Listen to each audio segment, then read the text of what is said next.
It's going to be fun. You are live. You're live. Good evening. We're here tonight at the Decatur County Fair getting ready for the 54th annual Tom Swain Showmanship Show. This is Kevin Kreitz. Andrew Gauck here on the other side. 51st annual. What'd I say? I thought you said the 4th. 51st. All right, yeah, don't make them go too fast now. So we just want to real quick introduce the kids that are going to be in this, young people that are in it. We've got 10 exhibitors that will be participating in the Tom Swain Memorial Showmanship. And what it is it'll be 5 different species that the kids will get a chance to exhibit. One of them will be a species that they came in and qualified to be in this from, and then they'll show 4 other species as well. And so they do a really nice job every year of making a write-up, a bio for each of the kids. And Kevin and I want to go through and read those to you. That's not something that they're going to read over the PA system as the show gets going. So this is a flyer that's here for people that are here. But for those of you at home, we wanted to let you guys know a little more about our exhibitors that we're going to have in this tonight. So one of those, the first one, and we'll start off in our dairy, or in our goat section, is Reese Beaver. Reese is shows goats. He goes to school at Greensburg, and he's going to be he was a 2025 graduate, so he's getting ready to move on to school. So Reese has a goal to work for SD Barnes Construction and attend school for construction management. He plans to continue breeding and raising pygmy goats with his family as well. 4-H has taught him that you have to work hard to succeed. Winning expert showmanship last year and this year is proof of that fact.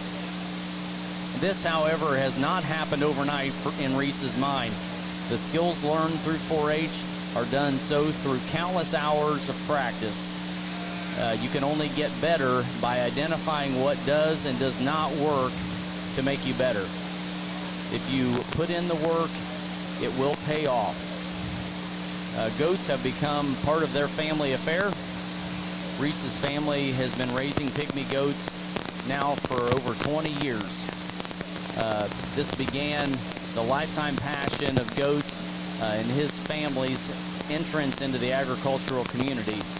Reese feels his goats are a bridge to strengthen he and his brother's relationship as they rely on each other to grow in the industry and be successful. Thank you.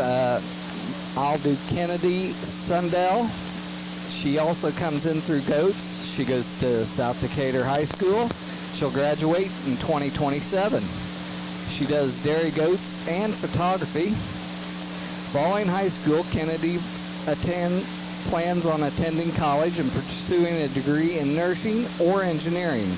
She will carry some of her strong qualities gained through 4-H, responsibility and honor to commitments. With her to college. However, she doesn't always look to the future because she also enjoys reminiscing about her favorite memory, competing against her older sister in expert showmanship previously and being victorious. Kennedy is excited about utilizing her skills gained through 4-H. She knows they will allow her to be successful in college. Agriculture is also something that has been a mainstay in Kennedy's life. Her family jumped into the industry showing rabbits 13 years ago, transitioning to boar goats for 1 year, and have been showing dairy goats since. Through agriculture and showing, Kennedy feels it has made her more confident in herself and more outgoing. All right, that was Kennedy Sundell. We're moving on in our beef species. We've got 2 representatives, 2 young ladies, and the first one that we'll talk about is Leah Bowdy. Leah goes to school at Greensburg. She's going to be a 2029 grad, so pretty young one out here in the group. Not the youngest for sure. We've definitely got some youth in this group. Leah, as well as showing beef, also participates in sheep and recycling. So Leah has a goal to continue her education post-high school and pursue a career in agriculture. This path isn't fully declared yet, but she knows 4-H has begun to blaze a trail for her. Being involved in 4-H has taught her a wide range of skills and will assist her in being successful in the future. She will also remember when those skills paid off the year she won Grand and Reserve Grand Heifer in the same year.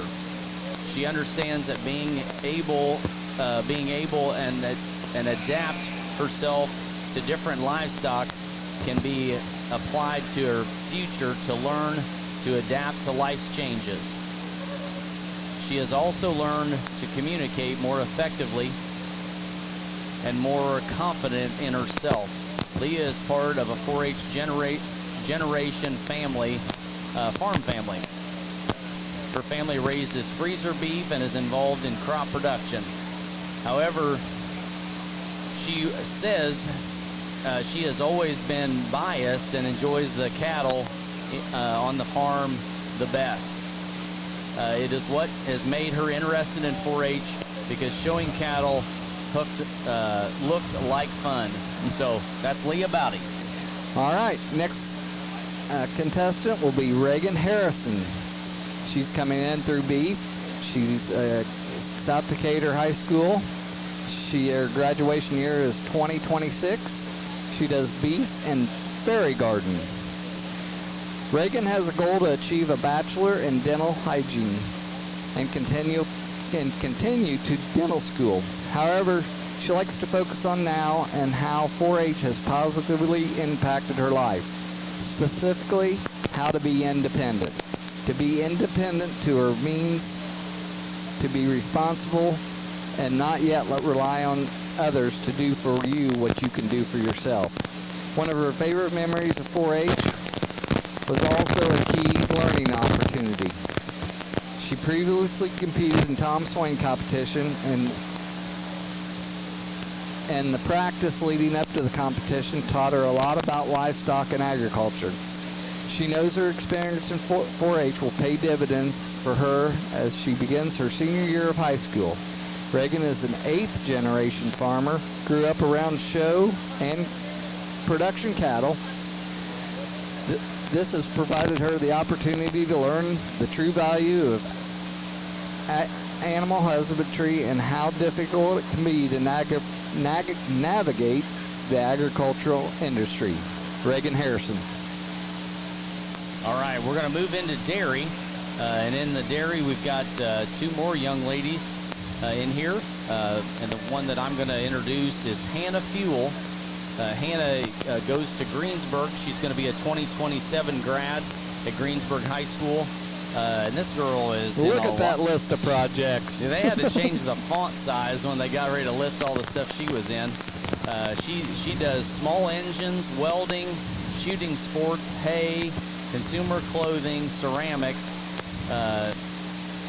diamond dot painting, Legos, vet science, animal education, beef, dairy, fashion review, and junior leaders. That's a list. I tell you what, that looks like a list for somebody that's got some serious motivation to her. So Hannah has her sights set to attend college and pursue a degree in animal science and pre-vet studies with the ultimate goal of becoming a large animal veterinarian with a focus on dairy. 4-H has made Hannah who she is today by connecting her with so many mentors that have supported her success in the program and extracurriculars. This isn't her first time competing in Tom Swain, but she is tied to one of her favorite memories in 4-H.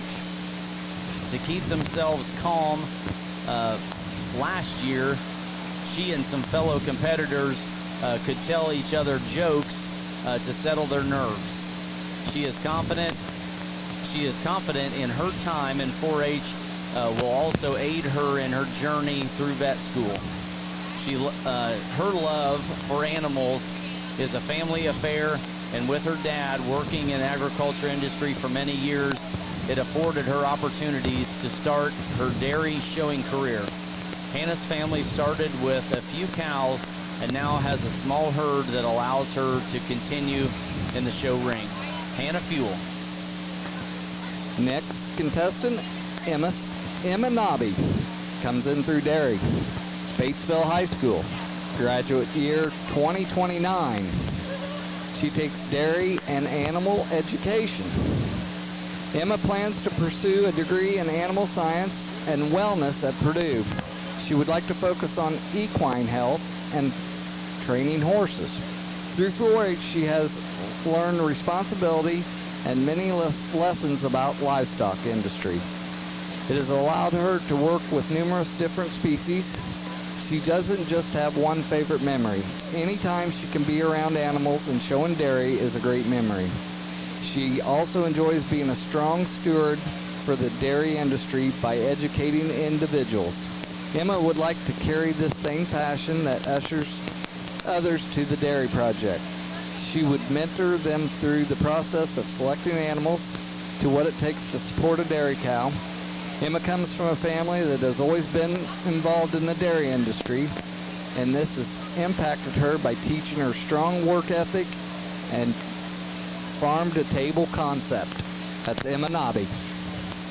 All right, we're going to move into sheep, and we've got two more young ladies in here. In the sheep side, we have got Tinsley Brusaw. Tinsley's coming in through sheep. She will be entering into high school next year. She's a 2029, going to be a 2029 graduate at Greensburg. She is in the sheep project, obviously, but she also participates in goats, corn, and soybeans. Tinsley's future plan is to continue her passion of agriculture as a career. She would like to raise livestock and be as involved in agriculture as possible. 4-H has taught her that success isn't just a win in the show ring. She emphasized that the skills gained through 4-H, like responsibility,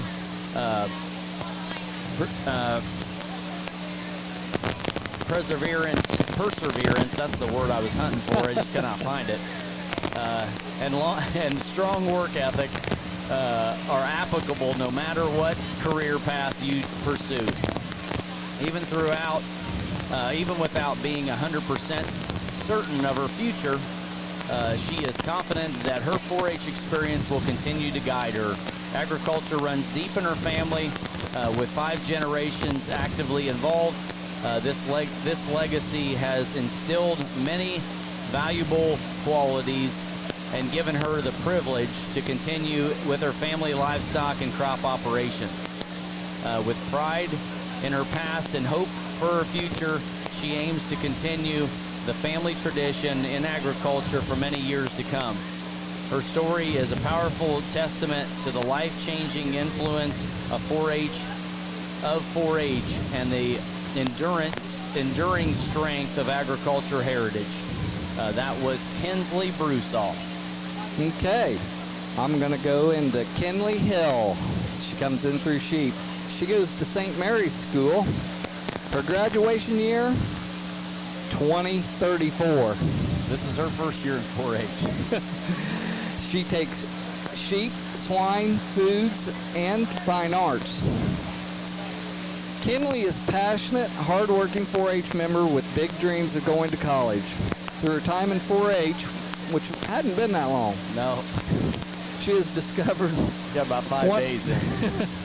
One of the most valuable lessons. Achieving your goals requires working hard, focus, and persistence.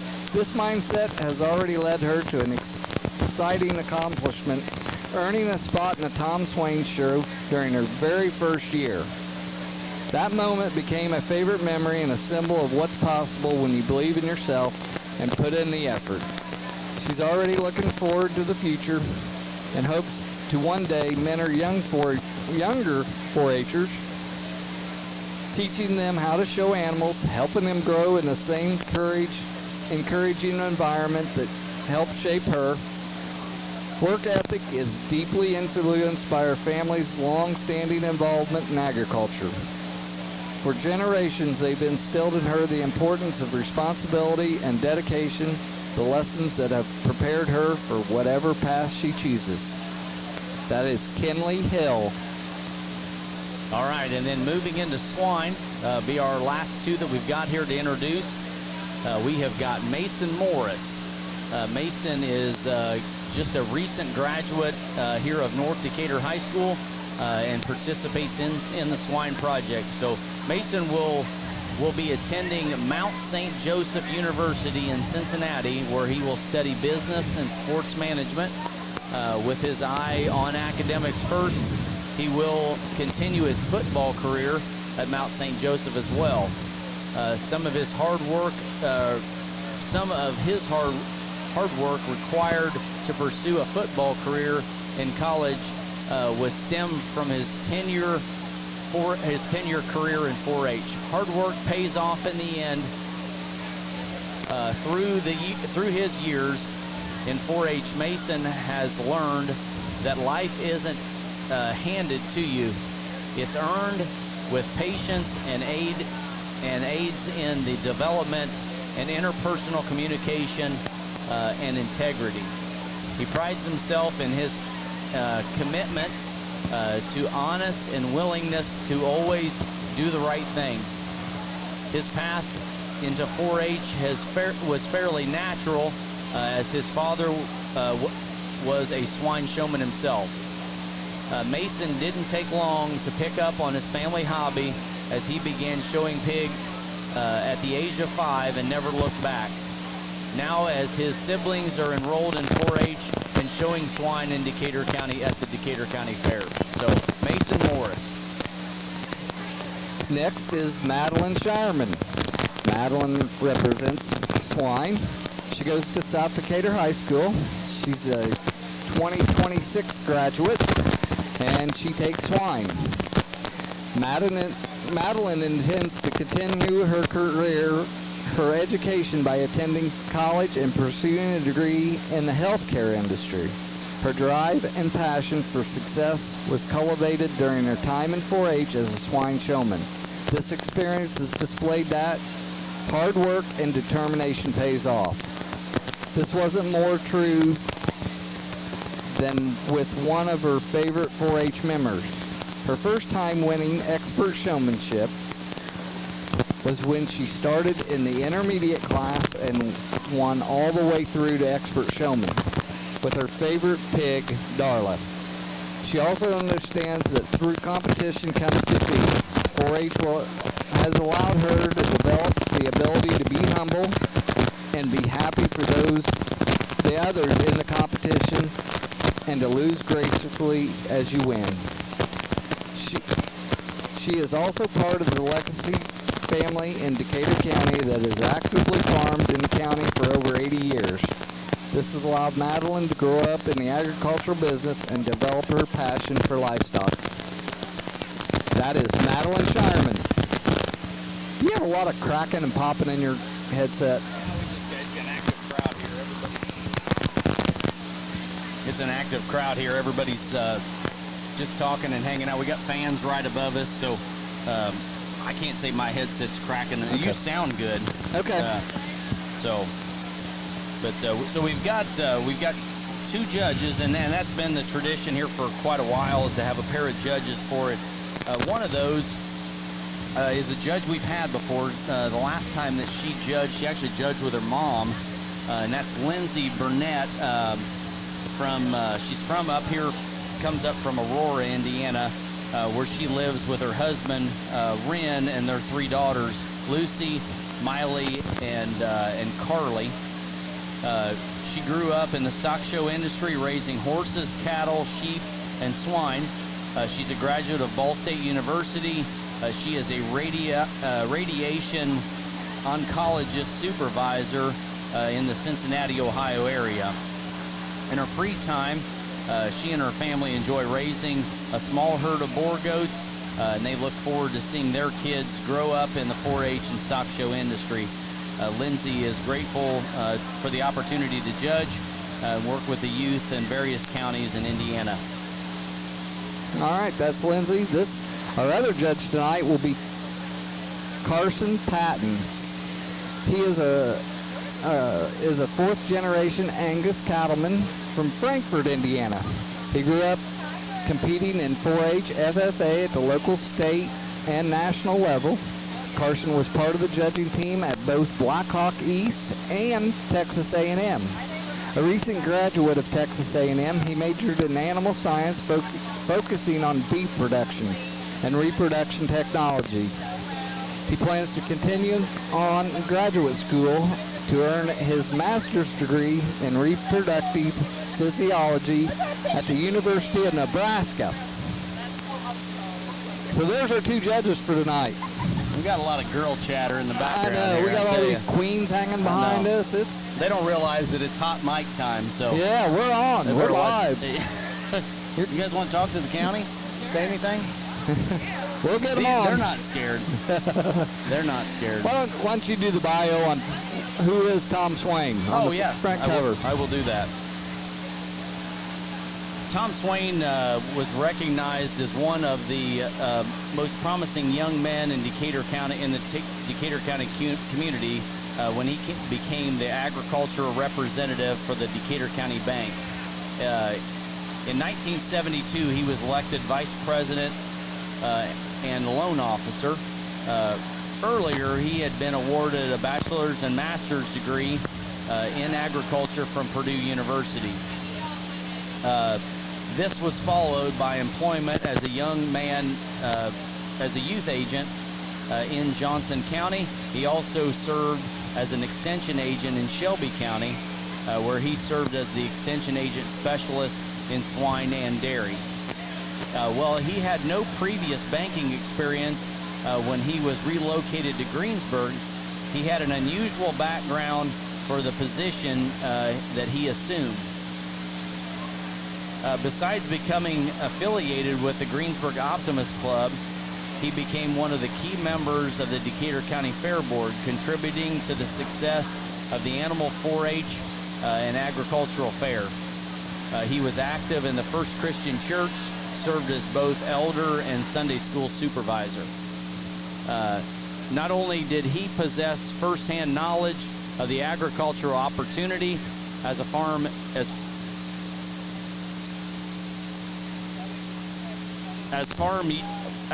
youth in Rush County, but he furthered his passion for agriculture through his education and studies in college.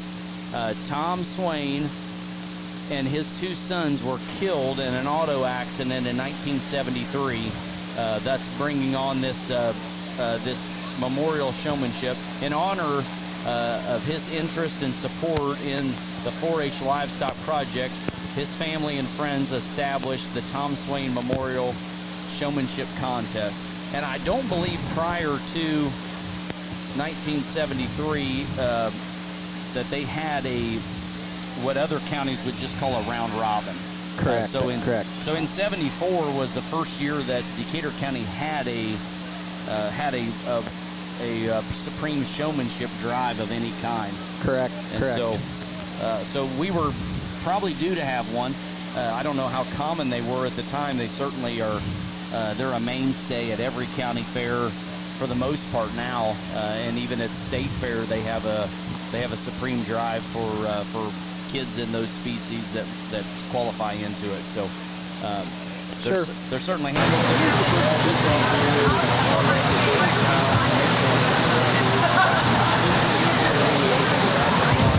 Good evening, everyone. Welcome to the 51st individual into it. So it used to be an 8 contestant contest, and now it's a 10, and has been now for probably 10 years, I'm going to say. Yeah. Why don't you say we take a couple commercial breaks, thank our sponsors, and they're bringing the contestants out. You should be able to see them on the screen. We'll take a couple commercials, and we'll come back and get ready for this thing. Sounds great. Do you believe in economic growth right here in Decatur County? Do you support the Cobia Solar Project and the millions in benefits it can bring? Do you believe in protecting property rights and creating new opportunities for our community? Then make your voice heard. Young farmers need to focus on building strong connections to their community, sharing their deep love of land and place, and helping people understand the value and importance of farming done well.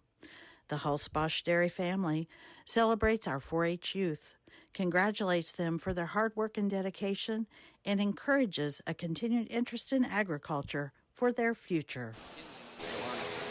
All right, we're back here live at the Decatur County Fair, getting ready for the 51st annual Tom Swain contest. It's going to be a great night. We just had a little bit of a storm roll through and cooled things out and dropped the temperature down under 80, it looked like, outside. So it's going to be a really pleasant night in here in the ring, and that's what you want for these kids. They got enough nerves anyway for everything that that tonight brings on. Yeah, so. Being hot adds to it sometimes. It sure does. It sure does. So we'll get the order of events for tonight. I don't know that we've seen that officially out, but they are going to do. We'll be able to tell what kind of animal they bring in here. That'll be pretty easy. Well, it will. I think they're going to go. But we won't know what's next. No, no. They are planning on. Yeah, look. They've got goats lined up. Yeah, they've got some goats here, and I thought that they were going to use some pig pens, so I think there will be a break after dairy before the sheep maybe start, and then they're going to end with swine, I think is how I heard it. It was going to maybe play out. So they're going to use pig pens for the sheep and for the hogs, I think, to have in. So that's how it'll round out. Awesome. So, yep, looks like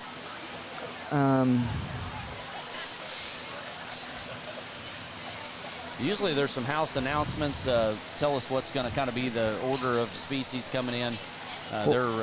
They've got all the individuals have got their tags on. Yep, and I believe you're right. We're going to lead off with the goats. Let me run through this. So Kennedy Sindell will be wearing tag A. Reagan Harrison, tag B.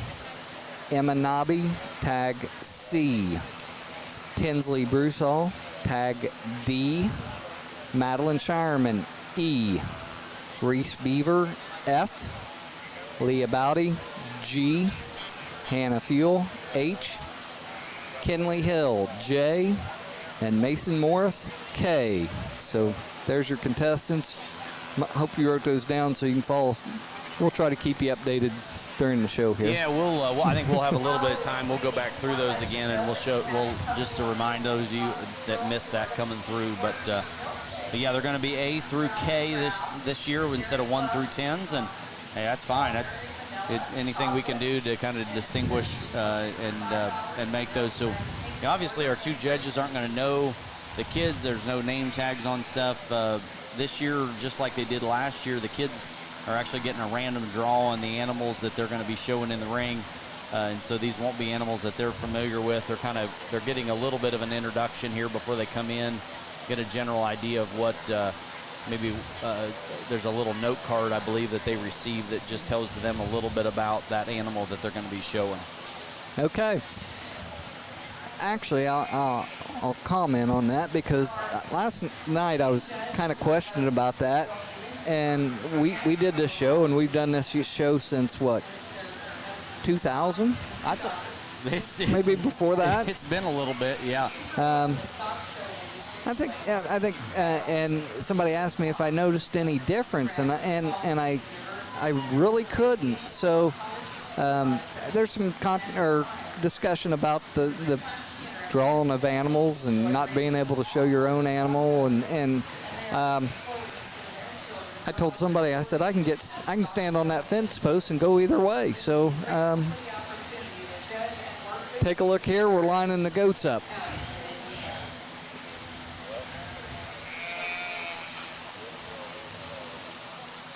Good evening, everyone. This year, our goat program had 62 total members with 13 first-year members.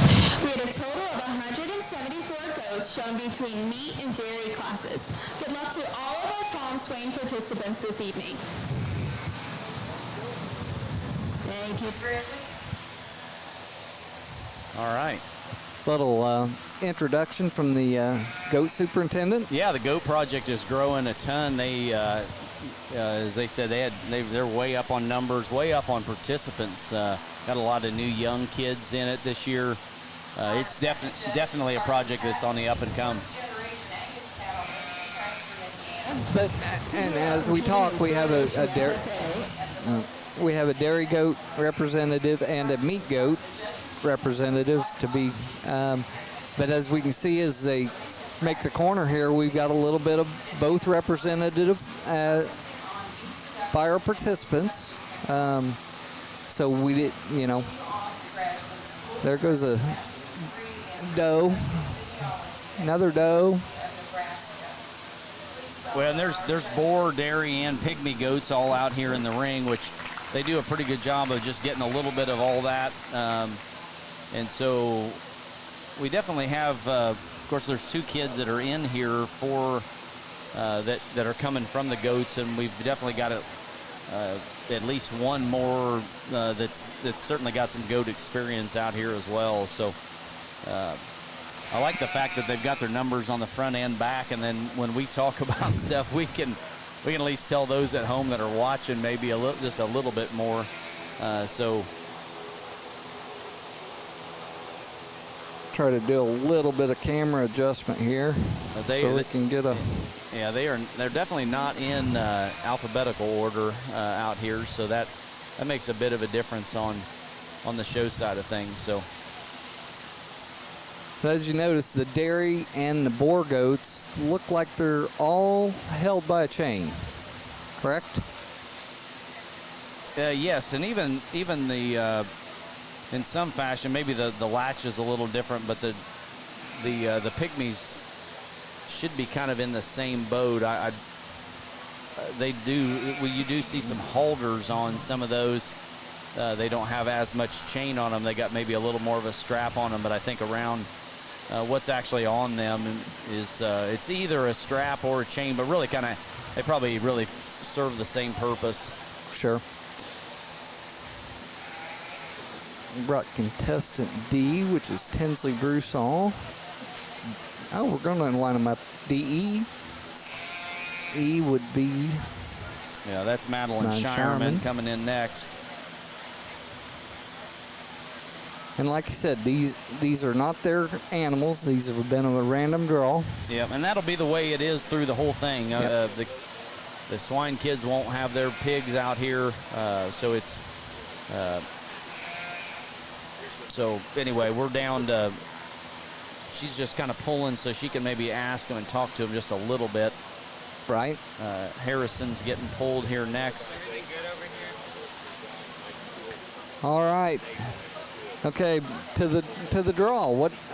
Which species would be the biggest challenge to draw, in your opinion, today? Yeah, I mean, I'd be.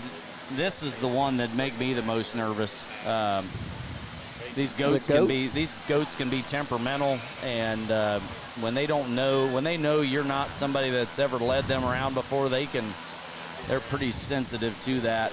And we've seen one flip and kind of roll out here already in the ring, and that goat maybe has a tendency to do that, but she's never talked to the person that had it, and you don't get any of that chance to kind of work the bugs out just a little bit in the ring prior to the show starting. So I think there's certainly some disadvantages there, and this is a species I think it's really going to expose the ones that are not nervous or have apprehension about being out here showing some goats. So I tend to agree with you, but I'd say those big the beef cows. If you've never grabbed a hold of a 11 or 1,200 pound animal, if you're used to holding a 150 pound goat, yep.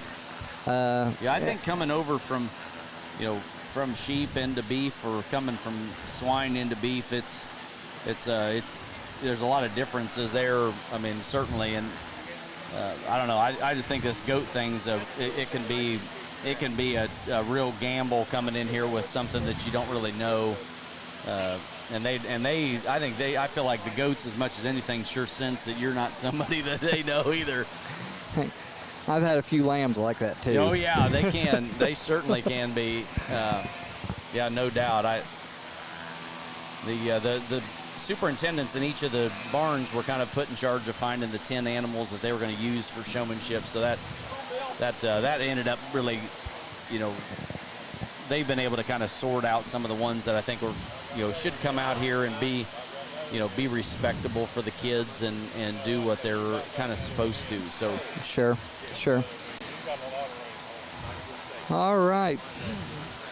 They'll take all the time they need with each species, but what's the tradition? I mean, what with 10 showmen? I would guess it's been running somewhere in that 20-minute range per species. Yeah, I feel like it. At 8 o'clock, this thing will be somewhat wrapping up. In that kind of general range. It kind of just depends on how they all go, but it is so determined by our judges that we have. In this case, we've got one judge really kind of being the lead person, but the other one's really being observant of what's going on. That's a change too, and we had that scenario play out in our beef show there on Saturday for showmanship.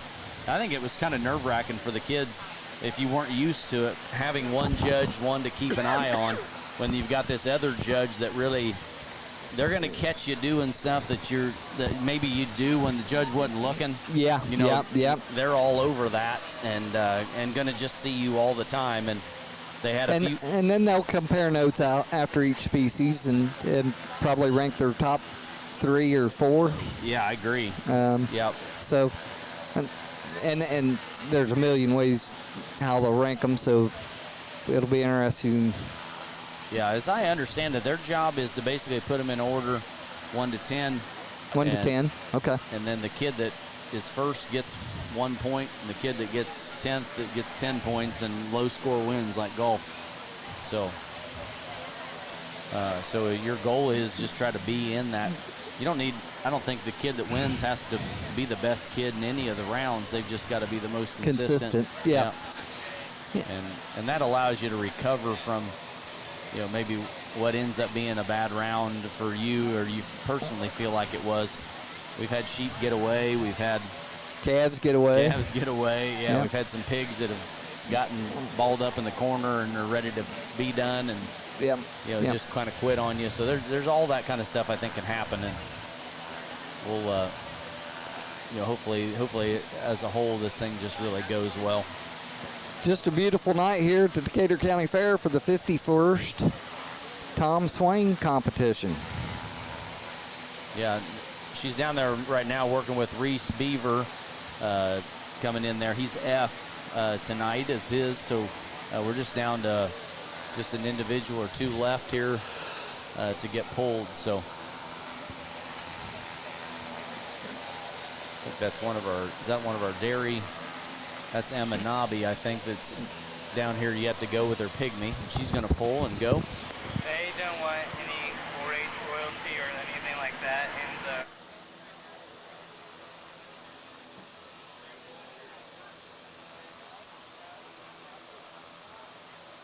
in the... All right, so we'll get that one pulled in. That's, like I said, that is Emma Nobby.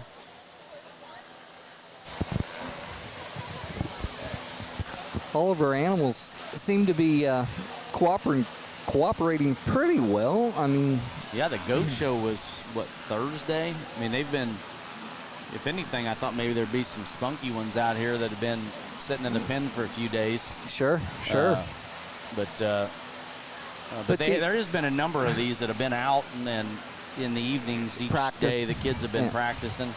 They don't know which goat they're going to end up with, but they've certainly been out here, and no doubt some of these have probably got a chance to sneak out and be part of that group that was getting worked with. So they've tried to stay as confidential as they can with that group.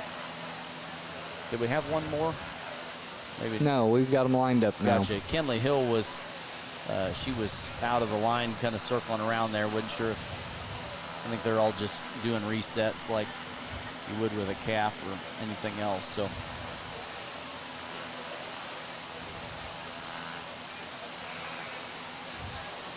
Lindsay Burnett here, she's gonna be kind of the lead here for the goats, and so she's gonna be Tinsley Broussard. It's gonna lead the group going.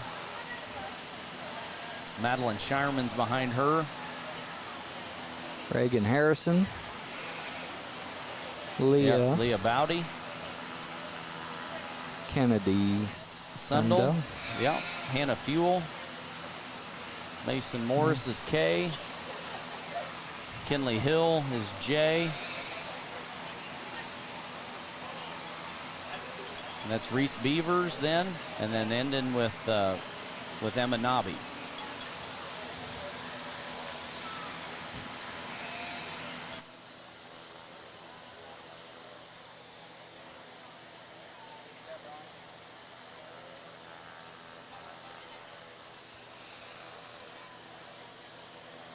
But yeah, all in all, I mean, it's been a great group. I mean, I think they've been very controlled on what they've been able to do here, showing and going.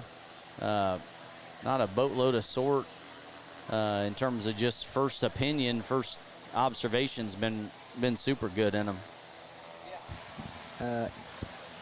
Yeah, nice little run of with the goats. Everybody's really, yeah. I mean, I haven't been any big major No. blunders yet by any means. I'm glad we're sitting on this side of the table, not on where they're standing right in front of us. Yeah, they're gonna have to sort. I think they're gonna have to do some shuffling around a bit just to maybe make these kids a little more uncomfortable. They all seem very prepared. Really, if they're nervous, we're not seeing it out here. That's for sure. Definitely.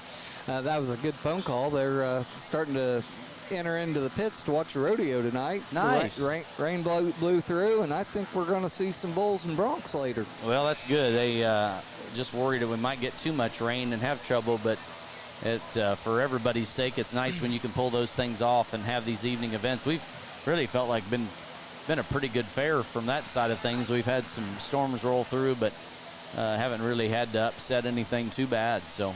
No, like I said, cut the pickup truck drags a little short there on Sunday night with that shower coming in, but hate for that. But yeah, we've worked hard to get all the events, and they might start just a little bit late. So you might, if you're listening to us on the radio or watching us on YouTube, you might have time to get out here and watch some bulls and broncs after the Tom Swain. Yeah, that's for sure.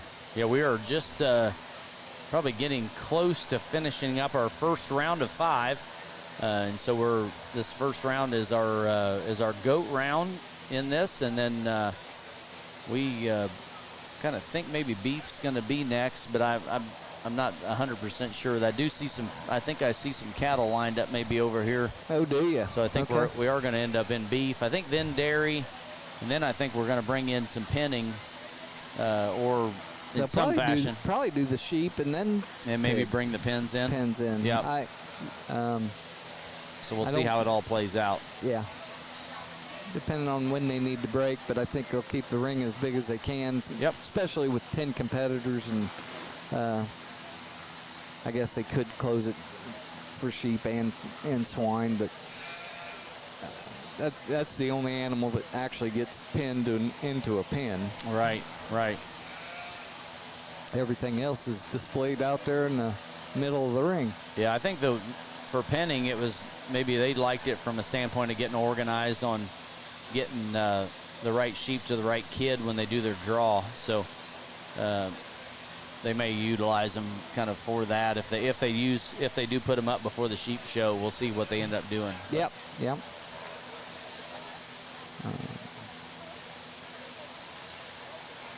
Doing some notes comparison down here with our two judges. Carson Patton, he's from Frankfort, Indiana. He's done some judging with Blackhawk and Texas A&M. He does. I don't know him personally, but he certainly seems like he's going to kind of gearing himself up to judge some shows in the future. Certainly, it's no slouch being on Texas A&M's team. That's usually a very competitive livestock judging team, and Blackhawk East is a really good school to kind of get that build up and start in. So, while I got a little time here, got a few sponsors to run through for the Tom Swain Show. Joyce Swain Kenser and family sponsor the rotating trophy. The Optimist Club of Greensburg sponsors the Reserve Champion Trophy. Animal Medical Hospital provides medallions for all participants. The Hirt Family and Coors Cattle Company provide the t-shirts for all the participants. Alan and Kathy Meyer and Meyer Family Shorthorns has a special gift for the champion. And Karen Smith, as many years, has been the MC. I'm going to open up her mic. Our species tonight is on the front of the program. Next species in will be beef.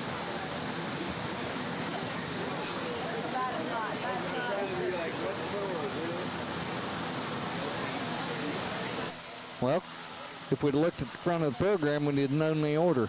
That Karen, she's sneaky. We were too worried about getting into the contestants. Yeah, we were. A couple times we've had to really hustle through there, so we got that all handled. We did. If you're just joining us, you're gonna have to back up and listen to all the bios of all the contestants. But yeah, no, we got through them all. We sure did. We sure did. No, it was nice to get on here and get started early. So on the front of our catalog, it is going to be beef next, and that'll be followed by dairy, and then sheep, and then we'll finish up with swine. So those. I don't know if you're just a good guesser or you had some inside information. Well, I had a little bit. I kind of knew pieces of it, and so. You're a good guesser then. Yeah, just a good guesser. Superintendent, she'll tell you about the beef project this year.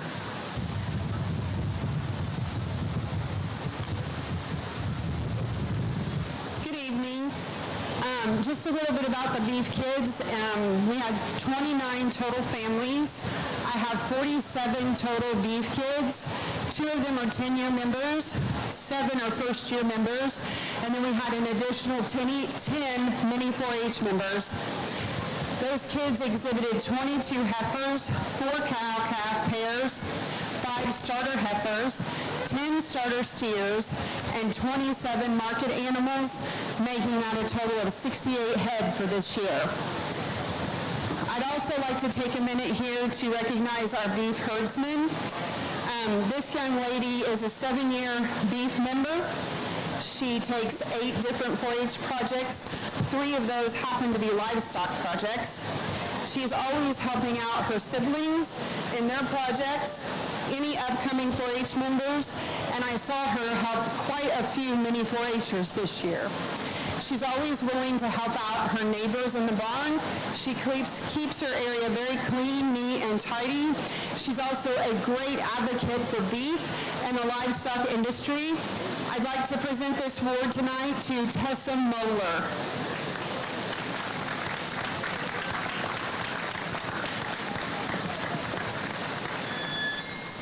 Tessa receives a rotating trophy, and then next year she will receive a plaque to keep, and she also receives an outstanding beef herdsmanship chair. Great job, Tessa.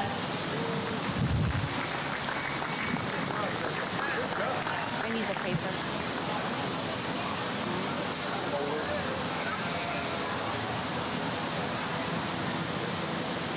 Good evening. My name is Katie Vandiver, and today I'm here to recognize a man that in one way or another has helped many of us. This man was a 10-year Decatur County 4-H member. He went on to raise his family in the Decatur County 4-H program. He was in a group of other families that when they started here, they didn't have the best or the worst livestock in the barn. They weren't the flashiest of competitors or the wealthiest, but they had passion and a sense of pride for their projects. They were willing to help out whenever they were needed, and they were willing to learn to be better. They opened up their stalling area to anyone who wanted to stop by and chat, or for the kids to hang out and play cards. Later, this area became known as Renegade Corner. He was the first to offer a cold drink, help with their livestock project, assist with moving animals from one location to another, or an nice cold slice of watermelon if it was really hot that day. He was always up for a challenge or a good time, and usually those two things went hand in hand with him. He served on the 4-H Council, offered up his own equipment to be used during the fair, spent countless hours before, during, and after the fair setting up and tearing down the livestock barn. He could be found daily leveling, wetting, and getting the show ring ready before every livestock show that happened right here in this show ring. He donated pork for the 4-H Council Scholarship Program, and he was very passionate about the Decatur County 4-H program and a never-ending source of support for the 4-H kids. He did many things here on the grounds and for the 4-H program without anyone ever knowing, and he preferred it that way. He never stopped working hard to ensure that our Decatur County 4-H members had a great county fair year in and year out. In January of 2024, after a battle with cancer, this community lost Tom White. His family and close friends have started the Renegade Award in memory of Tom. This is a rotating trophy for a 4-H family or member that exemplifies Tom's willingness to help out whenever needed in any area of the livestock barn and 4-H program. It's our pleasure to present the second annual Renegade Award in memory of Tom White to Nathan Nobby.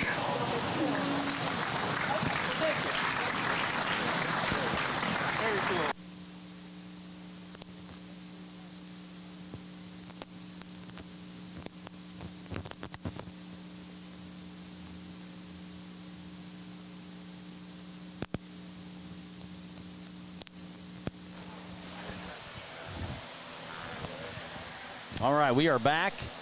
We got beef in the ring and got everybody in and lined up. Had one loose already, so Special guest. yes, we are. We've got an alumni, someone that spent a lot of time in this ring, and two-time. Yeah, two-time winner, not back-to-backs. So, and that's you were in it how many years? 6. Six? Well, it would have been 6 had we had Tom Swain the COVID year. Yeah. We've got Hope Barker here coming to you. So great to have you in. Appreciate you coming and sitting down with us for a little bit. Oh, absolutely.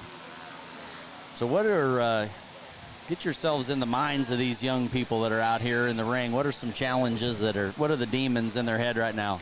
Well, I mean, especially for the younger ones that are out there, like Kinley, they're working with an animal that most of these kids are not used to, and in Kinley's sake, she is probably the littlest one out there. Yeah. And working with such a big animal can be so scary. I mean, my first year, this was the one that I was most worried about. Okay, all right. Well, that's what Kevin and I were talking, and I think you do have to kind of gauge the size of these things. That was what he said right out of the gate. I guess I hadn't really thought of them being as intimidating as what they really end up being out here. And but it is it's a lot of animal on the move when they're going, and I think they can be certainly be intimidating. Yeah. Yeah, no, and plus, like, they're like 4 times, 10 times the size of you. Yeah. And that in itself is so scary. But I actually came to really like the beef portion of this show. Yeah. Yeah, most of them are kind of gentle giants, and nothing that they do is so fast that you can't, kind of get out of the way or kind of prevent yourself. It's really probably getting stepped on by a front foot is that's the biggest thing, is just being aware of where that calf is. And when you watch them on the move, it's when you getting ready to pick up your back foot, they're getting ready to put their front one down pretty close to where you're at. Oh, yeah. I remember practicing with my cow back when we could pick our own animals. Yeah. And I think it was like my last year in Tom Swain, and I was practicing with my cow, and it did indeed step on my front foot. Yeah. And it hurt. Oh, yeah, you were probably out here goofing around in some hay dudes or something, right? Oh, absolutely. Yeah. Hay dudes are not the best shoe to wear when you're working with a cow. No. No. I learned that the hard way. Yeah. No, that's right. They can at least the foundation in the ring was soft, and it pushed your whole foot and everything down into it a little bit. So getting stepped on a concrete floor is that's when you really take a mashing. So Yeah. but no, it's good. I think the calves just there's a balance in holding that head, and that you certainly have control over those calves when you're on the halter, but if you don't let them have a little bit of that and kind of learn how to manipulate them to hold their head as much as they will, but then to guide them along when they need you to to either get it up higher or you're ready to pull them forward or back them up or stop them. Yeah. That hand that's running the chain is the most important thing out there for sure when you're on them, and they definitely get used to your mannerisms, and so obviously it's not your animal for the most part. And all these kids it wouldn't be this year for sure, and they don't have any interaction before, so they're both learning a lot about each other right now. Yeah. And I think that's a real challenging piece to coming out here in the ring, and you've got a calf that you've just gotten put on the end of the halter on, and so the calf's trying to figure you out. You're trying to figure out the calf, and you don't really know a lot about them. So Yeah, there are a lot of pros and cons to the new way of doing Tom Swain. One of the pros being it's a little more fair. You all have the same amount of level of knowledge of your animal, and your animal knows you just about as well. Exactly. Yeah. So we nobody knows anything about the ones they have, and so that is, I mean, that if that's a level in the playing field deal, then I mean I'm not no argument there for sure on it. I think there's been a lot of great things that this project has brought in terms of kids working together, and we saw even the last couple of evenings we've had kids out here teaching each other. Once they knew they were in, they needed to find a dairy calf to start working with because they didn't know anything about anything on dairy, and so all these kids have had a chance to be in the ring with a calf at some point. Just maybe not the one they're showing. But certainly, just not, probably definitely not the one that they're in the ring with, and so the nerves that you kind of got past when you were out here practicing probably ramp back up just a little bit when you're out here with a different one again. But you just got to, this is probably where you've got to kind of fake it till you make it out here in terms of just showing that you're confident, show that you're comfortable with that animal, even though we all know that this is your first time with them. You've got to really just get adapted fast. Oh, yeah. And, and that's going to come easier for kids that have got a little more experience. And then some of that's just a knack that you have from being in the ring regardless of what species it is. I mean, we've definitely have got a few multi-species kids, maybe not as many as we've had in the past, where we've had kids that have been in one or two of these species total.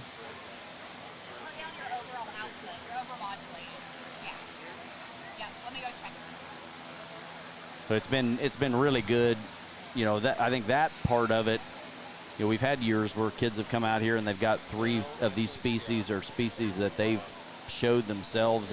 Got a lot of kids that are really just in one major livestock species. If anything overlaps, it's probably goats and sheep a little bit. So I mean, I was one of those kids that was only a one species main species. I mean, I showed pigs 2 years of 4-H, but that was about it. But that helped you because you kind of get a general understanding of how to break one, and get one to be show broke.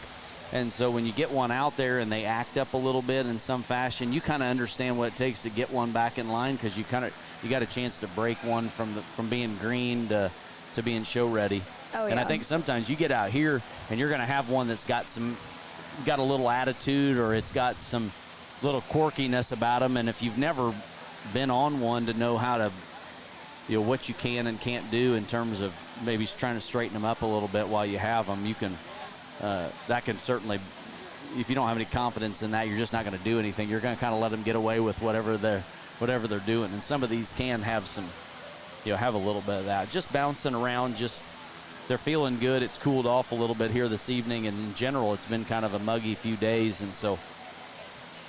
Yeah, I think this has been the hottest fair week I've been to in a while. Yeah, we're not as hot as we would have. We've had some hot days, but it's just been really consistently warm, and the evenings have not cooled off very much, and so all of that's just really made it. The barn really has gotten uncomfortable.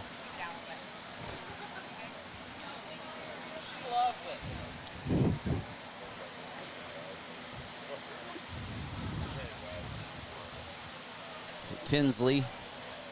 Broussard is coming in behind with their white calf.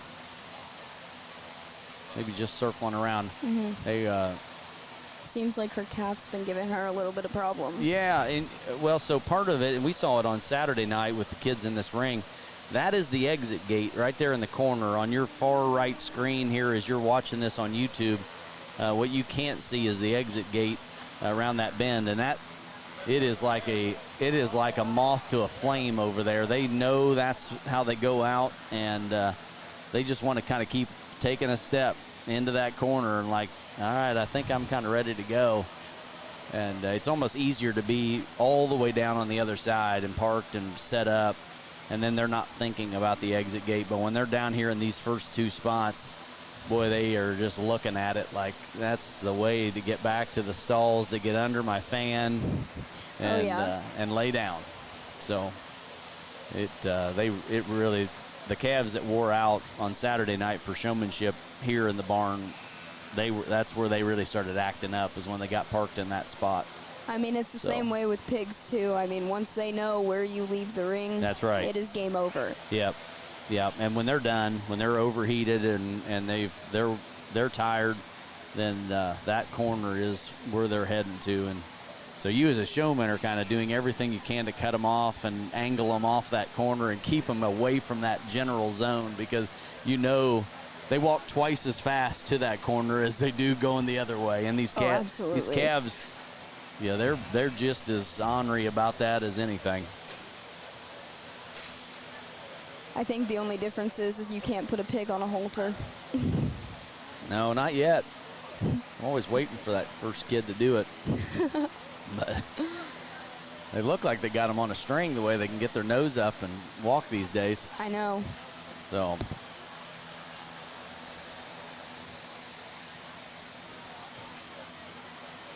I just remember how ornery the pigs were when we were kids. And showing, I mean, even the best kids that had them were, we didn't have the just head control and pace in them that these pigs have now. Maybe Kevin's did. Yeah. Hello?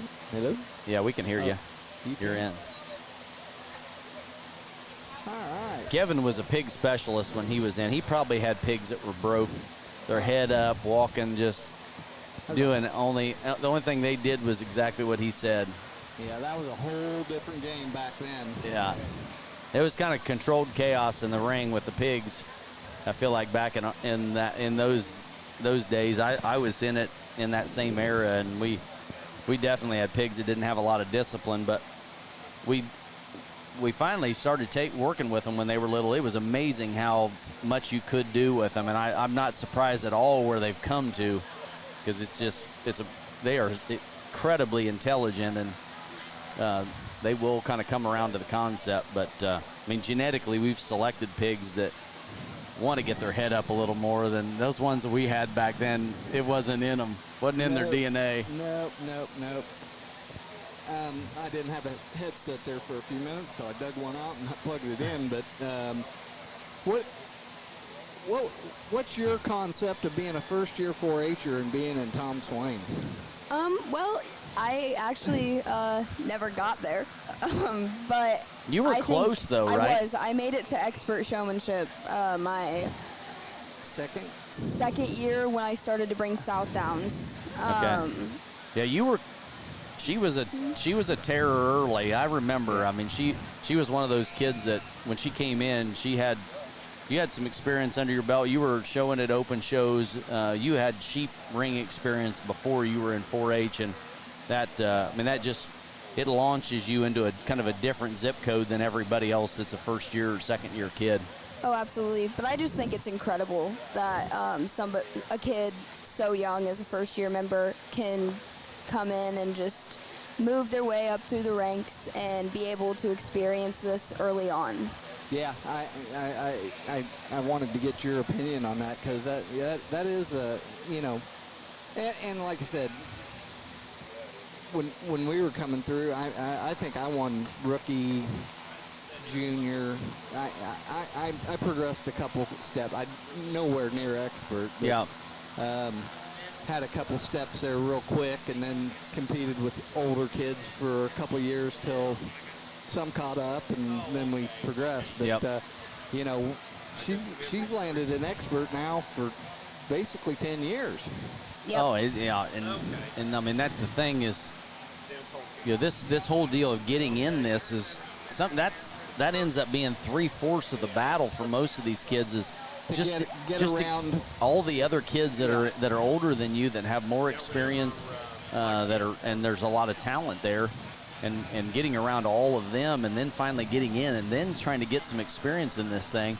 That's where like Hope got in and got a chance to spend what could have been 6 years in it. I mean, it's an immense amount of experience and advantage that you have when you get a chance to be in this thing for multiple years. I don't know on our list. I dare to say. Back. I know we've got. Do we just have one 10-year member out here? There's two. I think the one goat boy that's in here. Oh yes. Has he? Reese. Reese is a 10, and then Morris is. And Morris. So we have. Yep. The boys.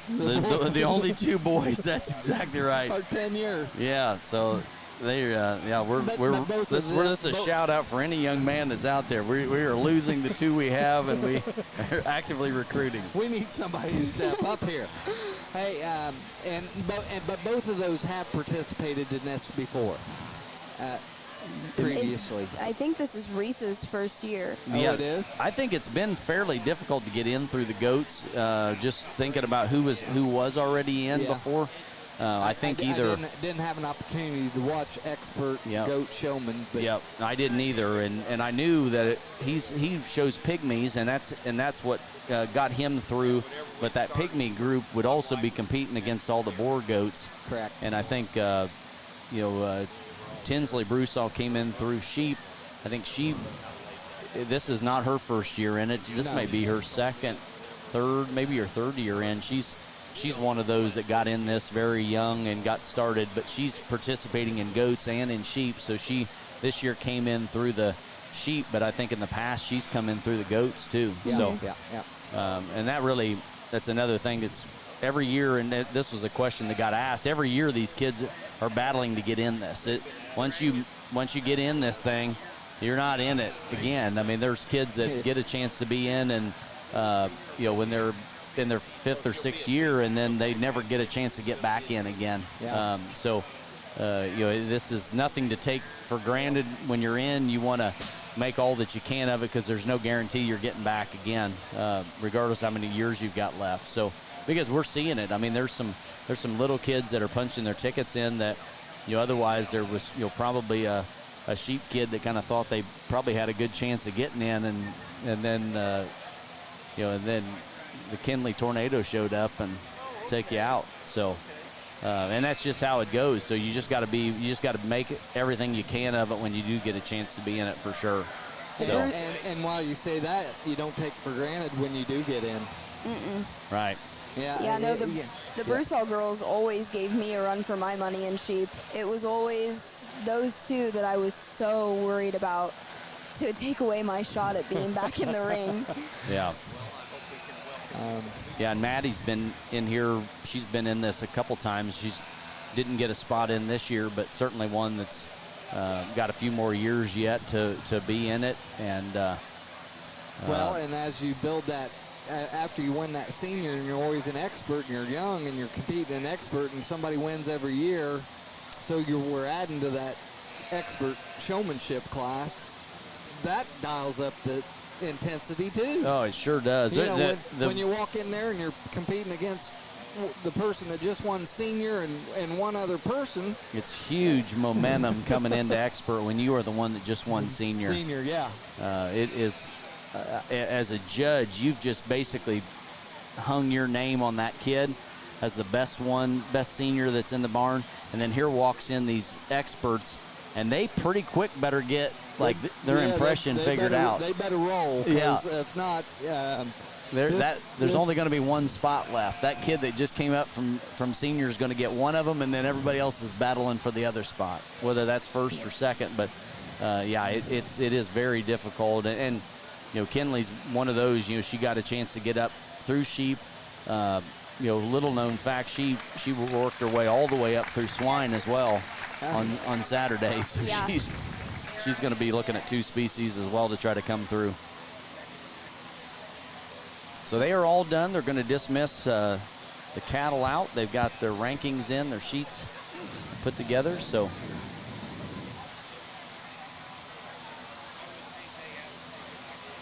Nora's got this fancy little 4-H sunbonnet on like she's at the Kentucky Derby.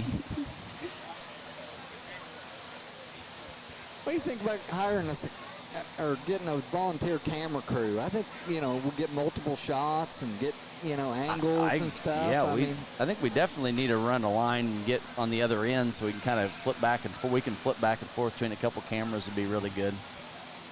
Get every angle. That's right. I kind of liked it when we were right there in the middle of the bleachers. I did too.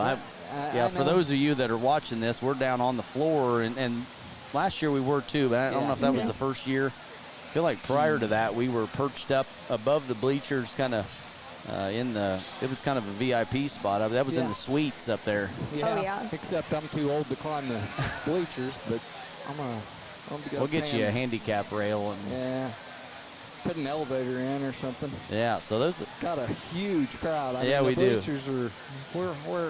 We got a nice crowd here. It's not raining out. They aren't all in here just to get out from under the rain. Yeah. But and this traditionally there's a lot when you've ever had a chance to be in this event, you are emotionally tied to it. Like it's something that you want to come to. If you're at the fair, this is. You know, it's the main event tonight. We got a rodeo down in there, but to culminate all the livestock shows, for other words, this is the granddaddy of them all. Yeah, it is. It's the Decatur County Fair. It certainly is. There's a lot of honor, and from a whole barn standpoint of all of our kind of big livestock, this certainly is what everybody shoots for. As a young kid, you're watching these expert kids. You're coming to this event, and we kind of indoctrinate them early and young that this is something that you really want to do, and these kids are real fired up about it. And you add your name to a list of pretty notable showmen. Yeah, no, that's right. I mean, there's been some great individuals, people that have gone on to be great leaders, on Fair Board and just agriculture involvement in the community. When you got something that's been around for 50 years, there's a lot of just great people. We've got individuals that have gone on to be breeders and have very established programs in the livestock industry and been able to stay involved with it, and just all kinds that are on there. So it was great when we had the 50th last year, just bringing back as many that participated. Yes. Dairy's gonna introduce their kids.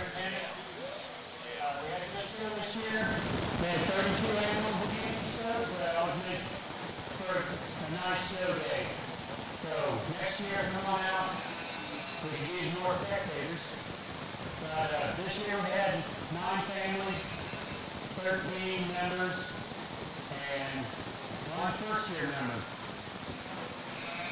So, like you said, there's milkshakes outside here, $5 a piece. We have them out at work today. They're $6 a piece, so it's a bargain price today. We'll get you a milkshake.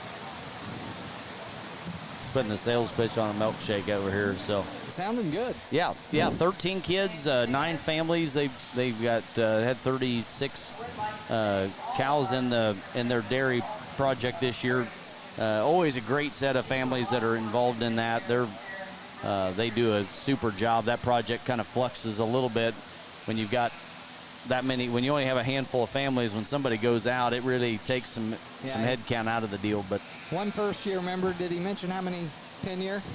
Or do they have I any don't think he tenure? had one this year. Oh, so awesome. they've got a couple, I think, coming up. I would say they waved into some really young kids, a half a dozen years ago, and that they've got kind of an upperclassman crew there in their group, and but by and large still young, and when you got one coming in and none going out, that's at least a positive move from that standpoint for sure. So And they got milkshakes. I had the first one. yeah, I'm probably about ready for my second one. yeah. Those milkshakes are pretty good. They are. So Mason Morris comes out as K. Just tried to introduce here, give you guys these back tag numbers again. J is Kinley Kinley Hill. F would be Reese Beaver. Madeline Shireman's E, so she'll be the 4th one there in the line coming in.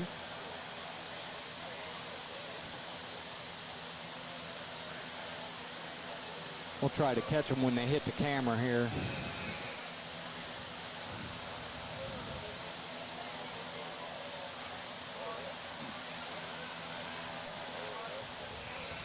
G would be Leah Bowdy.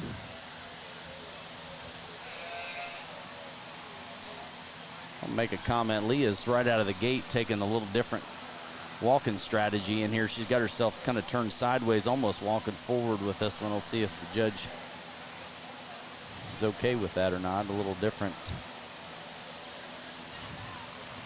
way that she's kind of moving along through here. Just kind of caught that. Yeah, because traditionally with dairy you walk backwards. Traditionally you wear all white, but I'm sure we've waived that rule. Yeah, for sure. B would be Reagan Harrison. Did I miss it? I didn't miss anybody, did You I? missed I did. Sundell and Nobby. Kennedy Sundell and Emma Nobby. Sorry, we started talking. We're Tinsley Bruchall here with the Holstein heifer. Yep, she's D right there on your screen now. And Hannah Fuels coming on right now here with this bigger heifer she's got. K is going to be Mason Morris. And that makes our whole loop. And we're going to just keep these in a loop this time, right? They might. Yeah, that's probably right. So Emma Nobby that's out here comes in from the dairy, and then Hannah Fuel there that's in front of Mason that's kind of going away across the, they're kind of off the edge of the screen there. I'm lobbying for more cameras. I know it. I'm lobbying. Emily, can you hear me? We need a camera crew. We're getting good at this. We're thinking this is a big deal. We need to get. It is a big deal. We got to get some angles here. I'll also put in a vote for more cameras. We just need a stationary one on the other side that we can just toggle back and forth to. Right? Maybe one on each corner That's over there. That's a step. Jaden's our tech man. That's right. I feel very confident he can pull that off. I think stay tuned next year. We're going to be high tech. That's right.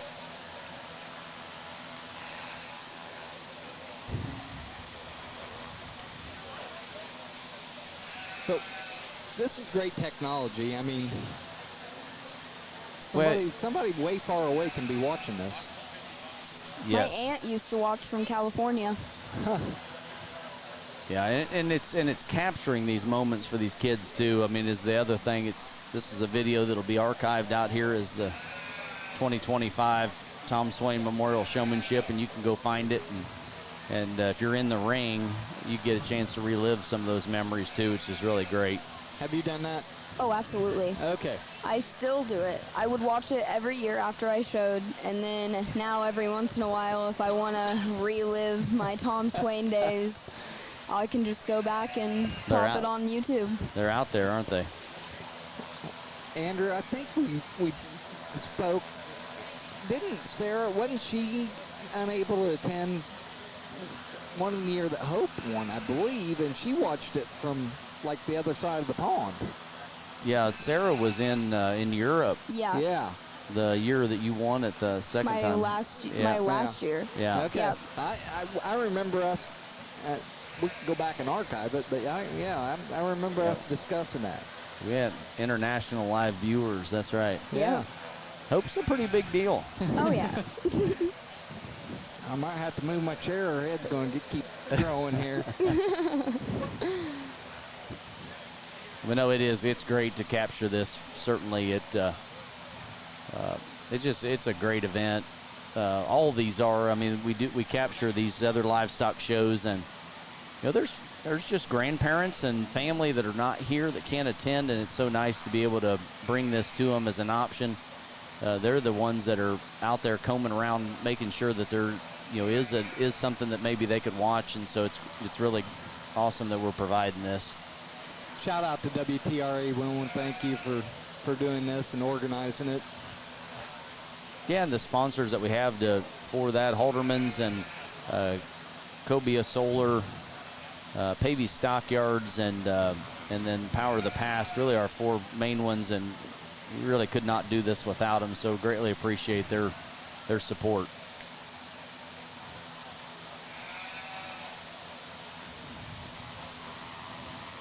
Not to get off Tom Swain, but that goes for the whole fair. I'm fortunate to be the president of the Decatur County Fair Committee, and this fair it's amazing. The community support and the business support and the people support. I tell everybody, and I've said this, I'll probably say it for another 4 or 5 years. It's a freight train. Yeah. I mean, and things happen that they just happen. Yeah, right? People just show up and help. I remember just from a volunteer side in the animal species when it's check-in day, there's just bodies that show up to help and do whatever needs to be done, filling in gaps, and there's always plenty of volunteers and that goes. I mean, and they livestock barn and the track and it goes through the whole community. It is a community fair, and the whole community supports it and volunteers and and attends, and it's a big thank you from me. Oh yeah, there is just a number of people that have found a love for what is special about our county fair, and I'm sure when you get in other communities, it's the same way. Yeah, it's fragile too. Those people don't. There's no paid positions in this volunteer group for the most part. This is all just people donating their time and their expertise and time, talent, and treasure. Yep. Yeah. And a lot of leaders that are sponsoring awards, and they're giving of their time. It's just all the way around. They're pouring into this because they saw their kids, so they benefited from it. They know what that felt like. They know how impactful this was to them, and they want that for the next generation. Yep. Yeah. So it's really neat what happens here, and hats off to all those that see that and lean in to what we do here in 6 days. Because there's 5 or 6 days before this starts that a lot of stuff gets done, and there's a lot of people that pour in. It really happens all year round. Yes. Yeah. But we compact a bunch into the first 5 or 6, 10 days before the fair, the 6 days, 7 days of the fair, and then there's another 10 days after the fair, but it goes all year round. Yeah, there's monthly planning certainly to make this all happen, and there's a lot of activity going on in the fair grounds. If you're not here and haven't seen it, we've got new construction going up on the north side of the grounds, Long Park Road. It's going to be a multi-use building there that will encompass a lot of different things that be neat to see that go up this year. But it's off and rolling on a foundation standpoint and footers, and so there's some framework pieces here. So that's just going to be neat, and those kind of things. I remember us having a 15-year plan 15 years ago about stuff that we wanted to do, and sometimes that stuff isn't all. You never just know what that timeline's going to be. Exactly. But things are certainly rolling in a positive direction, and it's great to see that. And we've had we've reformatted how we're doing Fair Board, and I think that's that took some time to kind of get worked out and changed. 4-H Council's really been a steady heartbeat of what we do here at the fair. They deal with all things that are 4-H, and then it's been great to see the fairgrounds itself come around, come with some updating and some things to try to match that enthusiasm. So it's been, I think we're in a really good place right now. I do too. I agree with you. And the one stable is Lures Ideal Rides have been here for 69 years. That's just, that's a couple generations kind of deal. It's just really kind of mind-blowing.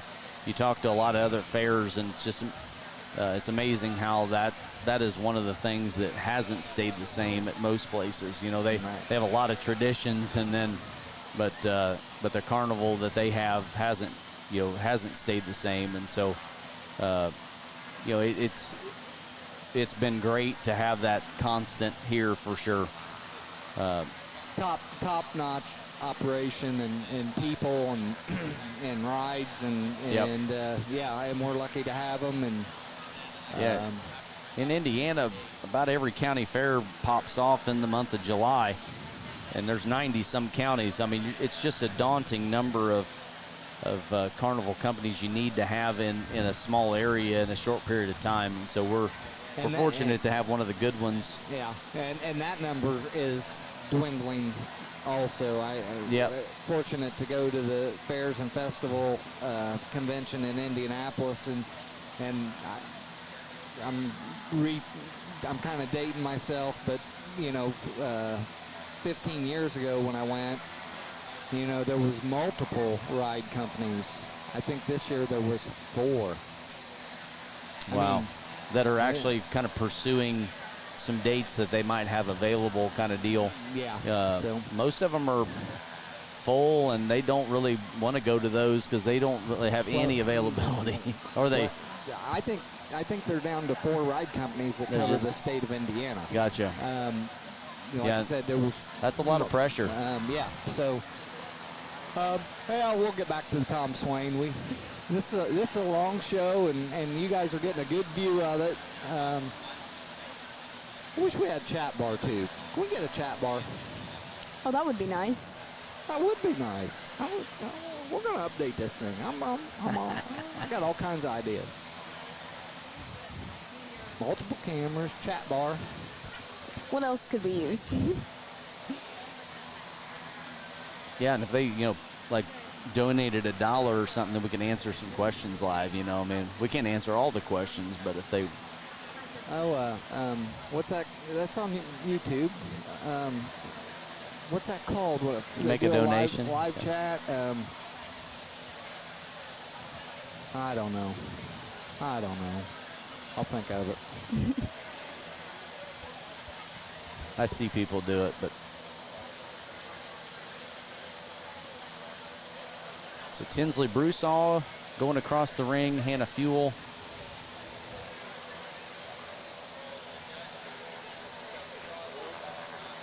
Reagan Harrison is B there. Kennedy Sundell here is A. Across the ring. This is Emma Nobby on the screen now. That lower corner.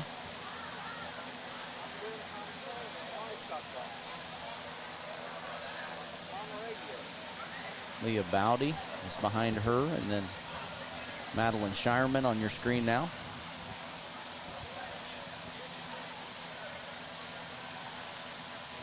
Judges are coming together to talk.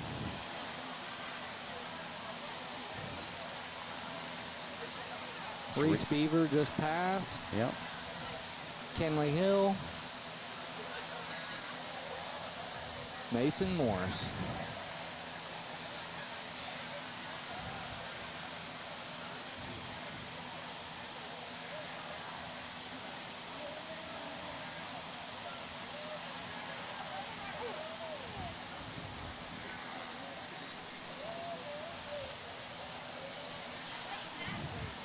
Let the judges discuss, and we'll be going to sheep, and then I'd say we'll put the pins in. What do you think? We're guessing on that? We got a pin crew over there. This would be like watching them change a baseball field to a football field. That's right. That's right. I can't tell if they're stretched over there and warmed up, or if they're going to wait and do the sheep first and then move them in. So we'll see what plays out here. I'm saying get the sheep done and then bring the pins in. All right. That's what I'm guessing, but I've been wrong a lot. Oh, now. It's called, I know what it's called now. It's called a super chat. Super chat. That's that's when they donate money. Yeah. Yeah. I told you I'd think of it. Super chat. We need super chats.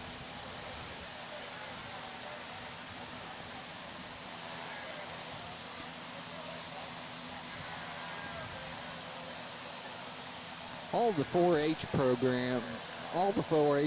programs are officially complete now. Tom Swain is how do I want to say Kind it? of marks the end of the livestock. Yes. At the fair. Other than the sale, yes. Yeah. I mean, this is the last competition. Yeah. And it's an invitational, so it's not. It obviously we're utilizing 4-H kids in it, but it is the one unique thing we do in the livestock barns that isn't like directly governed by the council and by 4-H. Purdue. Yeah. So it was built as a memorial showmanship, and there's a committee that runs that, and so 4-H, the fair board allows them to come in and put this round robin show on as a memorial for Tom Swain and his boys, and so it's been a great thing to have, and we've seen it certainly have a tremendous reputation and tradition here at our county. So dairy is complete. Our judges will get their rankings turned in, and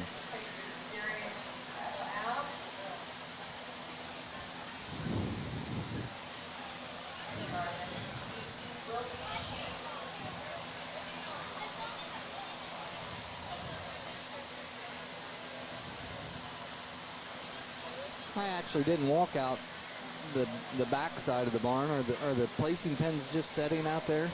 typically leaned against that against the goat barn. They've got some of them. Just here in the last few years, we've purchased a new set of placing pens. They're brand new. Yeah. So, this might be their second year. Yeah, I'd say they may have been first. They may have been new last year. They were really pretty nice.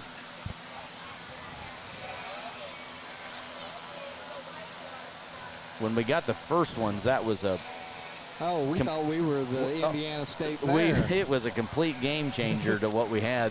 The sled pins that we had before that. I guess we ran those sled pins in from outside. They sat out here for several years and got used even when this new barn got built. Yeah. And boy, I hope somebody's got those things somewhere, because they may have just... Nope. You might have lost your bet. I lost my bet.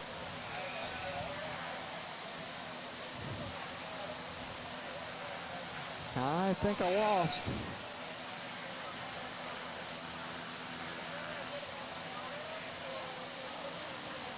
He's going to have a lot more help than just one. I promise you I that. know it. Here they come. Look at this. Here comes the whole crew. Yeah. I was watching Scott Smith. I was kind of about ready to give him a little grief, but I kind of forgot that he's the sheep superintendent, and he's probably getting lambs ready. All right, Scott, I'm going to give you some slack. Just a little. Just a little.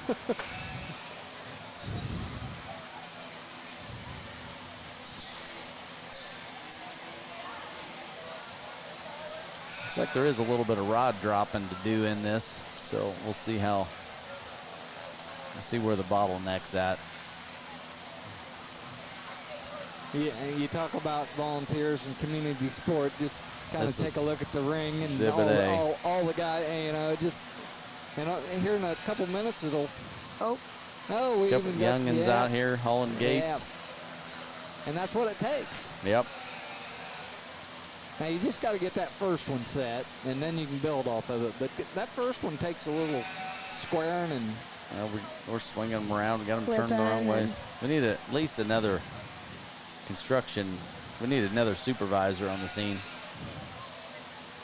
Wow. Somebody needs to be checking everything.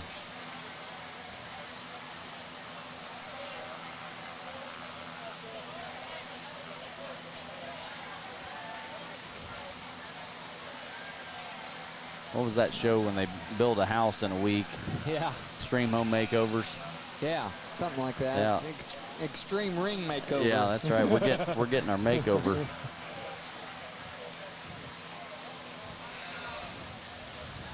Many hands make light work.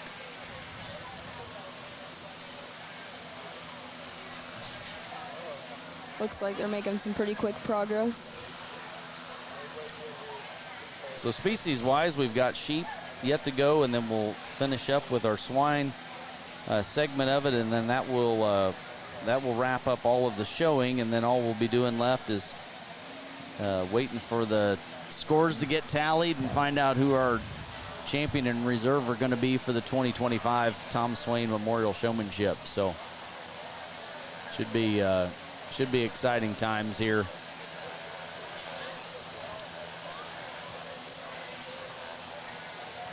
I think we know we'll have another break after the swine, and maybe we'll do a quick rundown of all the past winners.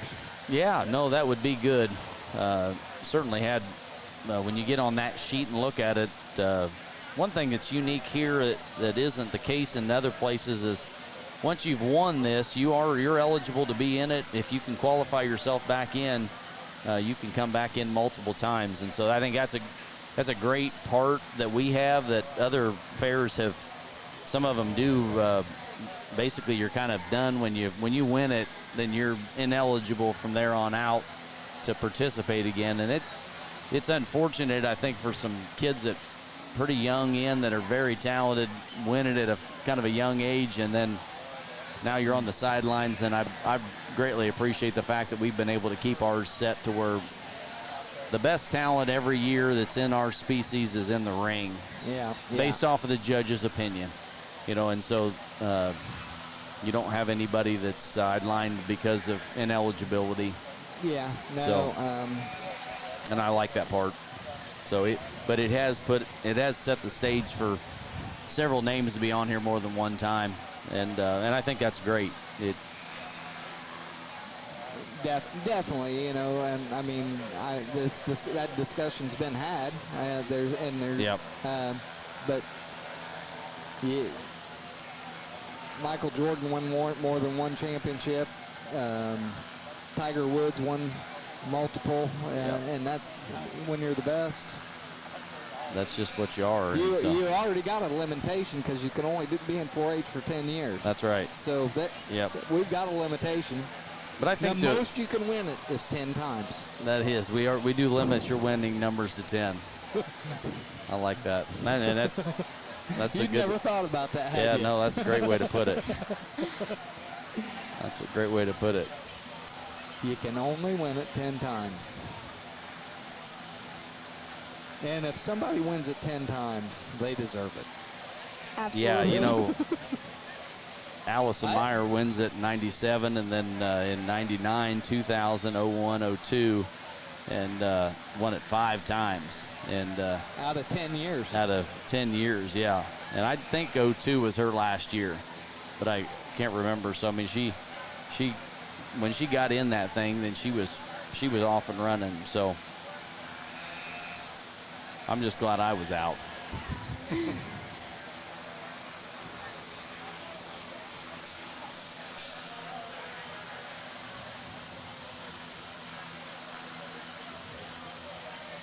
Yeah, you fell right in that window without a mire or a Heert. Yes, there was a sweet spot from like 87 to 96, or yeah, where there was, I don't know that we had any multiples in there. No, I don't think so. Which was, yeah, when Lisa was, she was just finishing up 4-H when I started, and when I absolutely remember all these, you know, that came before me, because we were definitely into it. Hanging on the fence somewhere yeah, around here. Yeah, that's right. Yeah. Yeah, 85 would have been my first year, and Lisa won it in 85 and 86, and I remember Kim Kendall winning. That was great. Tammy Shireman, I think they were dairy, but I hope I'm right on that. Shiremans were definitely really into dairy at that stage of the game, and kind of thinking that might be, but I don't know if that's right or not either. That's where we need the super chat. Need somebody out here telling us what we're on that side of it. And donate money. Yeah, that's right. Shannon Moore, you knew him. Sure. See, well, he was your partner in crime. Well, I remember you two running around at least a little bit. But. Yeah, but see, when I competed, it was at 85, 86. Okay, gotcha. So, yeah. You were the bad influence on him versus the other way around. Yeah. Yeah. And Shannon came in through pigs, right? Yeah, he did. Yeah, oh yeah. I don't know that he showed anything else. Sheep, maybe. Yeah. He might have. I don't remember him being a sheep kid, but he was really gifted in the pig deal. He was the first one I can remember as a pretty young kid putting on a pig sale, like at the Campbell place there, right, not far from where I live. He had put on a pig sale and had some baby pigs that he sold. That was a really neat deal as a young kid. I was living on a hog farm with plenty of pigs, but lots of numbers, but no quality. No show quality. All right, we're getting ready to bring lambs in, it looks like to me. Yeah, we got a couple more pins to drop, but. So Hope, tell us about these sheep. When you get lamb you've never handled before and it's coming in, what are these kids thinking about? So sheep is definitely a thing of companionship. Sheep can definitely tell whether or not Hold on just a second.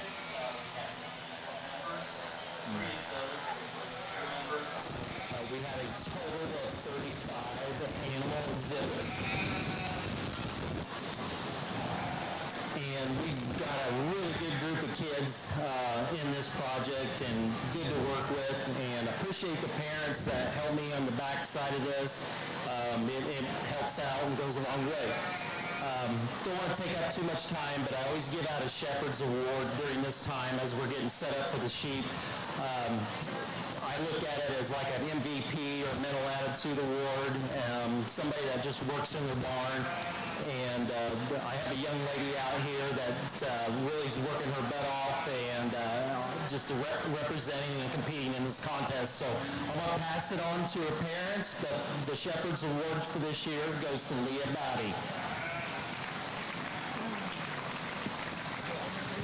You had small ruminants.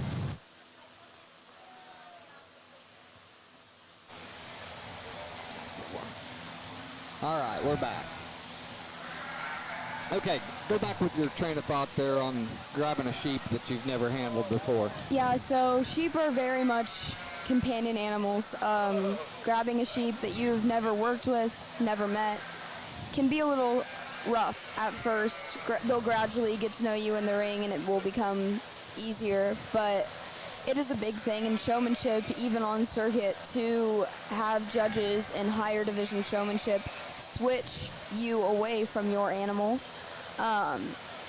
So it all comes down to, I think, skill as a showman, to be able to handle an animal that is not yours, as well as continuing to be able to tell what is good about that sheep and what is not as good. Okay. We played around with sheep 1 year, 2 years. With the kids? With my kids. Yeah. And you know, sheep were fun. Sheep were dumb. Sheep are dumb. They are very smart. They will learn, but you have to teach them every day. Oh, absolutely. Sheep are just very short memory, and they're stubborn. Okay. I don't know. I fell in love with sheep, and I stuck with it for a year after my 10th year, and then college and work became a part of my everyday life, and I am unable to show anymore. But I looked at my dad, and I told him that I wanted to show sheep again, and he kind of just blankly stared at me until I told him I was kidding. Yeah. All these livestock species are a huge commitment, and it's pretty responsible to be able to say, I just don't have that kind of time, because you know what kind of time you need to have to put into it. And yeah, when you're out, you know, kind of carving your path in life, there's going to be a phase here where maybe you won't have time, but one day it's probably something you'd like to get back into, I dare to say. Oh, absolutely. Yeah, it kind of gets in your blood.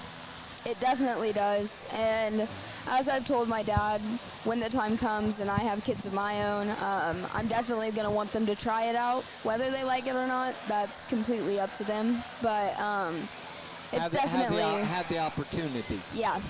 It's definitely going to be something they're going to try at least 1 year. Oh, come on, Hope. We're going to make them do it, right? Yeah, probably.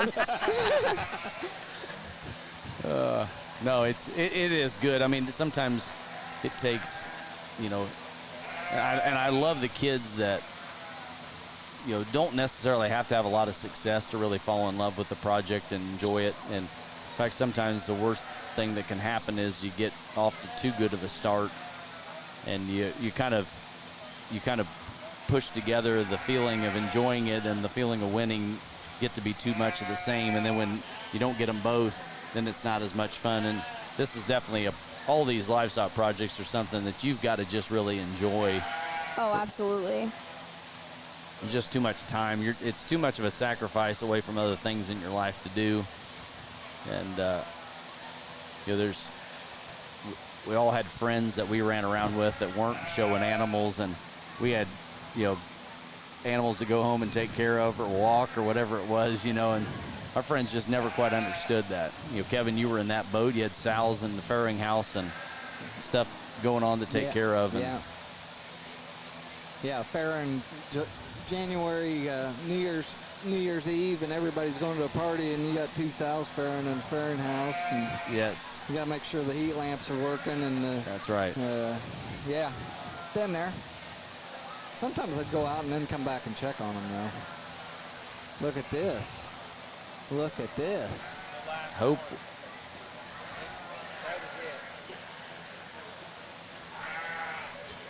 That didn't work, did it, Hope? No. Sure didn't. What, the share? You got more than one straw? No, it's all yours. Go for it. I've already, they put me on a diet. I already had mine. One a day. No milkshake for you. I got behind a few days, so I'm just trying to catch up. Oh, yeah. Might as well. I mean, I've had my fair share of my favorite fair foods, which I will go get more of before I leave. Okay, so where are you headed first? Ooh, I am currently in between Fuzz Tops and the AOA Walking Tacos. Okay. I have That's not. a hard split. Turn left, turn right. Okay, I'm with you. I've had fuzz tops every day I've been here, and have yet to have a walking taco. Well, that makes the decision easy. It does, but I'm pretty sure I might be going to get a walking taco and then going to fuzz tops. Might as well. Fair's only once a year, so. Okay. I've been And it's here every winding day. down. I mean, you're like there's pressure to get around now. Oh, absolutely. Exactly. Because once that walking taco is gone, it's gone. It's gone. For a year. For a whole year. For a whole year. I mean, don't get me wrong, I'll be back next year, but that's a whole year away. Exactly. You got plenty to work. Yeah, and I don't know if I want to wait that long to have the walking taco. Yeah, just like Tom Swain, you can't take that for granted that you'll be back next year. This could be Exactly. it. Oh, I think you probably. I'm pretty sure the AOA will be back with walking tacos Oh next yes, year. yeah. No, they will be here. It's just us. We just never know, Oh, right? it's us. Yeah. Yes, you're exactly right. And Stacy's tenderloins are delicious. They sure are. The Cheeky Mondays has really hit me hard here. First I year. actually did not go to Cheeky Mondays. Yeah, first year here at the fair, and the smash burgers are. When you eat 2 or 3 times here a day, I mean, you get to hit everywhere. Yep. So Yeah. I mean, it's moved way up on my list. Gotcha. Yeah. And actually, Danny handles the rentals, and he says she's had a good week, so she's coming back next year, and I'm pretty happy about it.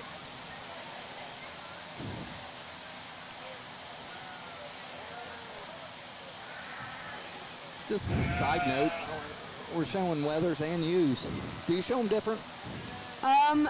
So, in a sense, yes. Okay. You really want to show off typically the breeding characteristics.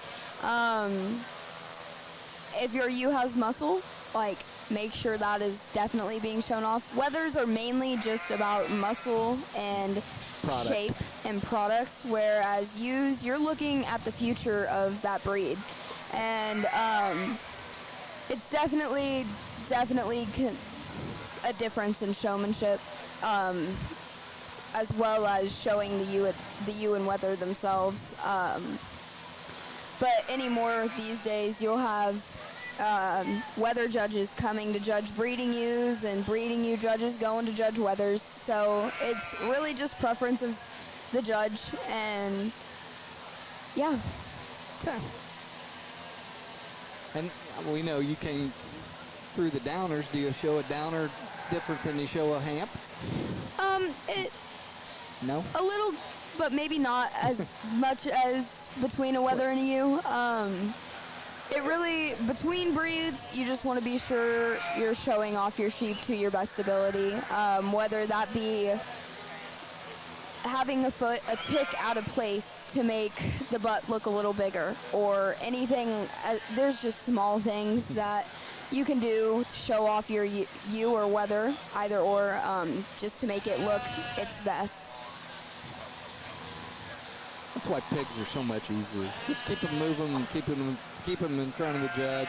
He's drinking his milkshake. I know, he's checked out. He's going to go in a chocolate coma on us here. Found the bottom of it. I was worried it wasn't one, but You got brain it was freeze down now? there. You got brain freeze now? No, I'm good there. Okay. I'm good there. It needed to get drank. Like it was on the. It was pretty It melted. was on the verge. Yeah. Okay. So, but the chocolate content was high. I'm just saying. Perfect. Oh yeah. It's the best way to have them. It was. Yeah, it was not a weak one.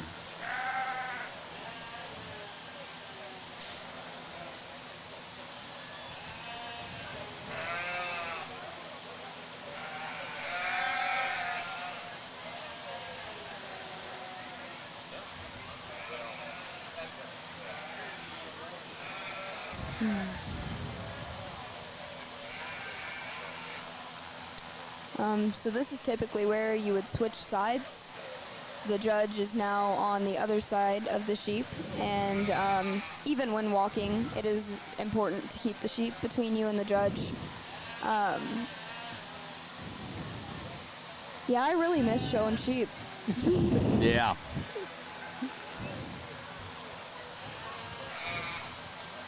It was one of the species we did, and certainly a challenging one.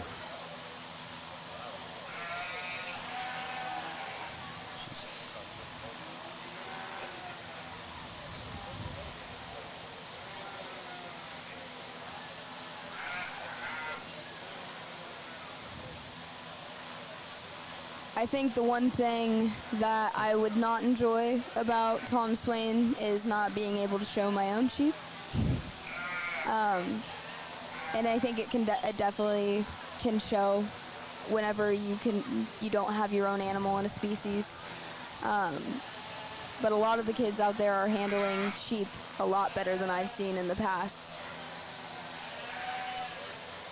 Do you think that they've had hands on sheep, not hands on specifically that lamb, but just hands on sheep helps. Oh, absolutely. A lot.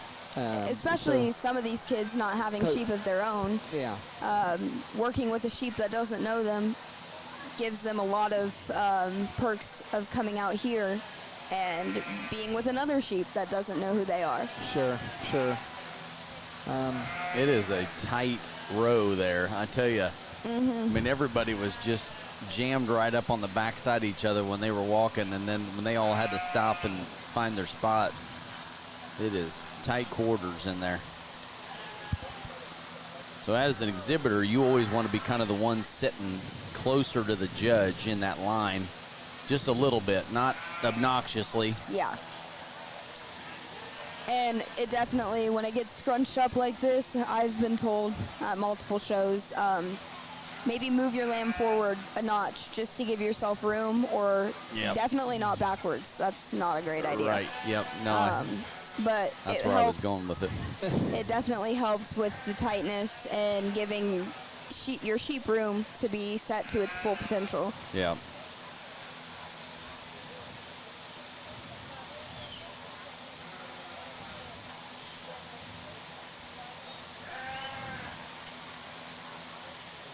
I think all these sheep are weight range 90 to 110. Yeah, we're bigger than that. Are we?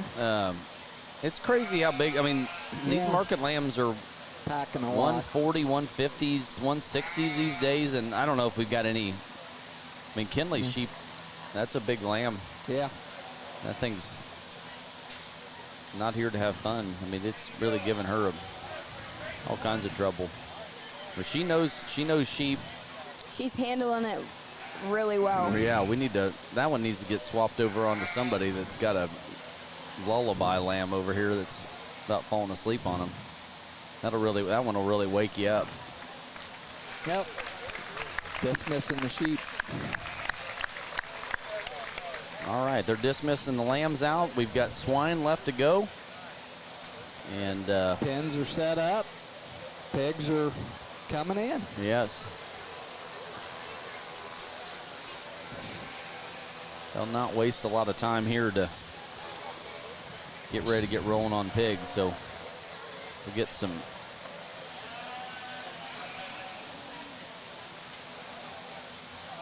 the rankings transferred onto the magic binder over there, and then we'll be ready to start in on pigs.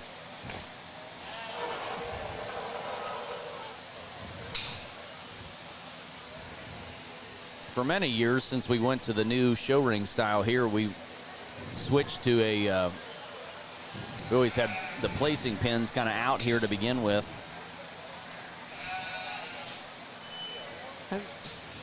I get a text from my wife. She says nothing about us, but she says Hope's doing a great job. Yeah. I mean, come on. Some bias there, that's right. Well, this is another species that you showed competitively and through a few years at 4-H. Had some comfort when you got into Tom Swain? Absolutely, yeah. Although I think for at least the first few years, I think pigs were like the most terrifying to think about. I think it's more of the fact that you just have little control.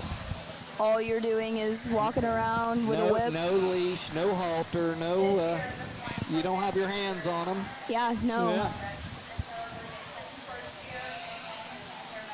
Well, Sarah Hasselbrink's mom was taking a picture of us, and I know she was a big part of calming your nerves down in the pig deal. Oh, absolutely. She needed help in other stuff, but she was probably there to help you with the pig deal. Yeah, we have a picture from my first year in Tom Swain, and it's me and Sarah knelt down in the ring with a pig, and I'm pretty sure she was giving me world-class advice and definitely helping calm my nerves. Yeah.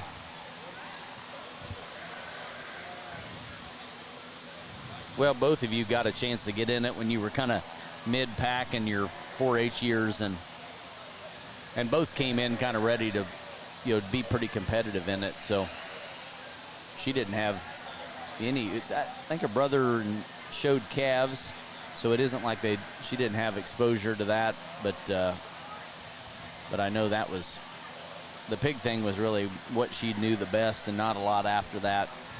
Yeah. Fundamentally, so. By the end of it, I think she could have been a pretty good sheep showman. Yeah, there you go.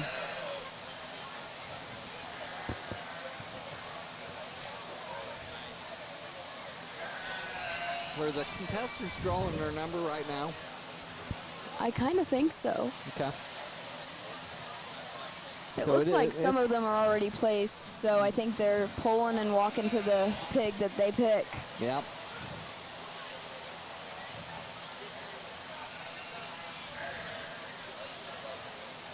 The other thing a little bit different about pigs is you have one brush per pig and one whip per pig. So they're picking up a brush and a whip. Yeah, you just at least hope that is a whip that pig's somewhat used to, because there's a lot of different styles of whips. Well, and I noticed everybody that brought the pig up brought a whip. So yeah.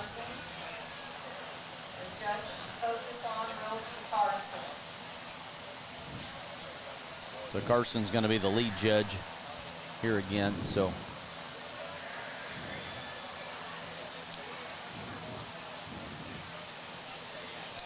as you can see, he'll pull them out of the pens.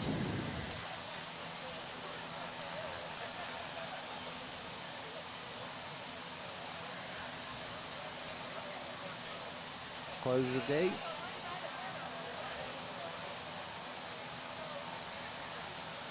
Give the pig, present the pig.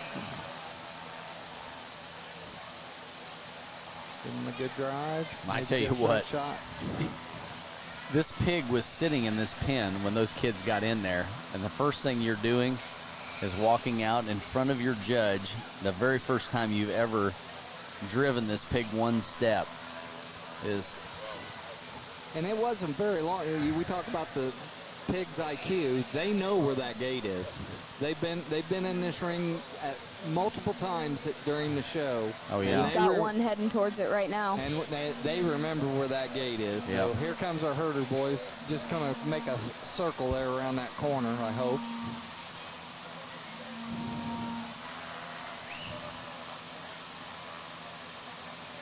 Andrew, we talked about back in our day, they had the herder boards to keep pigs from fighting. Yeah. You don't see that anymore. Yeah, or just trying to shoo them out of the ring, I mean, it was like, but I would agree, yeah. The job's gotten easier for the ring help. Yeah, I worked a couple of years at the State Fair, and I mean, we split up some knockdown dragouts. Yeah. And you didn't want, you used the board, not your legs, because. Right, you were going to get chewed up. Yeah.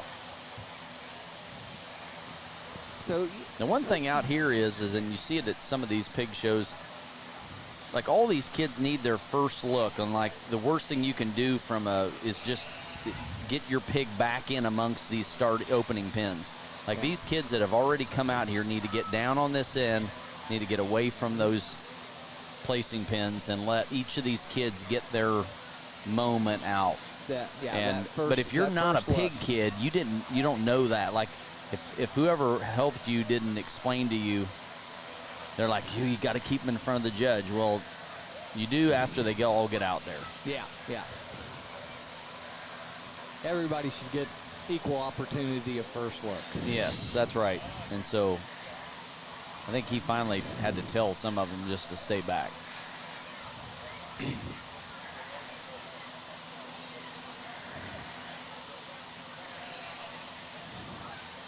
But I'm almost a fan of just parking them back here as an exhibitor. Yeah. Even though Lindsay's back here, there's just no need to wear your pig out.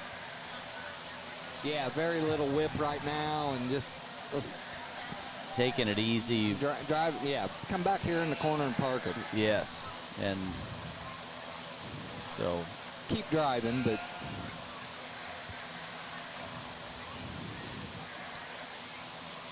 I mean, blessed to have this size of ring, because 10 pigs in a ring takes up a lot of room. Yep. Mm-hmm. Yep.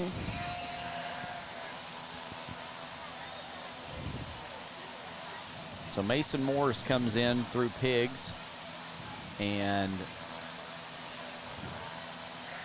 then Madeline Shireman. Yes. So those are our two coming in for pigs. Kinley Hill that's out here that came in through sheep. She won. Climbed the ranks. She won rookie, junior, intermediate. Maybe it was reserve and senior showmanship in swine. I mean, she's certainly the other pig kid that's out here. Mason is back tag K, and Madeline is back tag E. So I'm trying to get a. Mason's got this Yorkshire white pig going across the ring here, just for those of you watching. Yeah. And we got a spot of that pig, and we got a. So E is Madeline Shireman. She's our other swine representative coming in. I think you missed that one, Andrew. That pig's got blue eyes. Oh, the eyes on the on Mason's pig. Oh yeah. I don't think it's York. He's Yorkshire appearing. Okay. He was going away. All I had was a rear view. Light cross. They can't see that on the camera. If next year when we get this thing dialed in better than right. We're going HD. This is the light crosses. Light cross. This is a light cross barrow.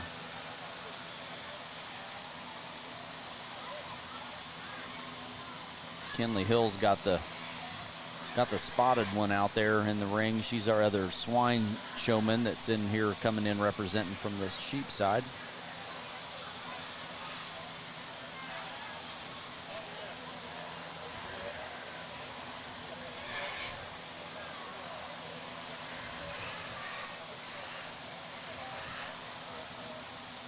They're doing a pretty good job keeping them off that exit gate. It's getting rough down there. Yeah. I hear a little talking going on out there. Yeah. But it's not 95 degrees. So. Nope, it's not. He's going to pin him, I think. Do you guys remember when Set Mason down? One of the showmanship, or I think it might have been Tom Swain, brought the pigs out into the crowd? Had to walk them down this aisle? Yes, I do remember that. I am very glad I never had to do that. During the swine show? That was during the, it wasn't Tom Swain, but it was during a pig show. Yeah, expert showman. They had to drive them in front of the bleachers.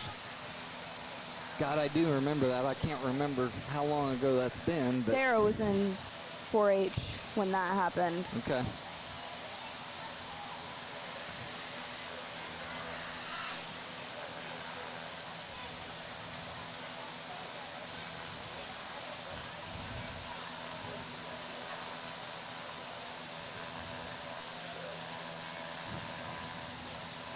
Pinning your pigs is a challenging piece, because it's hard to know when to leave your pig and go get your pen open, and then sure. If it gets very hectic down there, as soon as you open your pen, somebody else's pig's shooting in it. Yeah. So. And I think we got that opportunity. Nope, we're going to make it. Reagan Harrison. She would also be a swine showman, wouldn't she? Reagan? Not. Nope. She could be. I don't know if she showed them this year or not. They, I think her cousins show pigs. And she might have when she was younger. I could be very wrong. She may be a pig showman. That's a good point.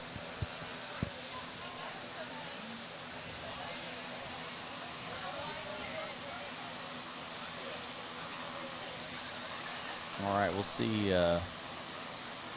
He's shooing them down to that far end to get those pinned off. If we want to go over, you want me to? We want to talk about our past winners in Tom Swain. Is that something where I think we called that. We're good. We're gonna have a little break here. Okay, gotcha. After they release pigs. That sounds good. We'll do that right before they get ready to select. Sure. Well, there's definitely that communication between the kids and the pigs is delicate when you're tapping on the side of their face or on their ribs or whatever to try to get them to go or turn, what pace you want them to be at. It's all this nonverbal communication going on is challenging with the pigs for sure. They learn a lot of it from whoever taught them, but when you're the new person on there that's trying to build that relationship with this pig in a hurry, it can definitely be a challenge. Yep. Getting maybe a question or the. Well, he's asking them ear notches. Ear notches. And this is a pig they do not know. So if you don't know where the fundamentals of ear notches are, how to read them, where they're located, I'd be screwed.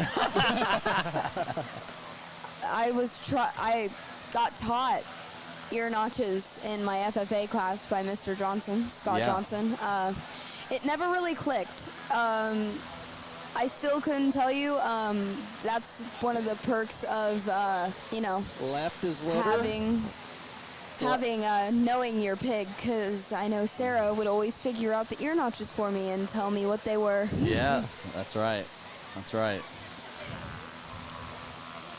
Well, knowing, starting on that outside, it's left is litter and right is pig number.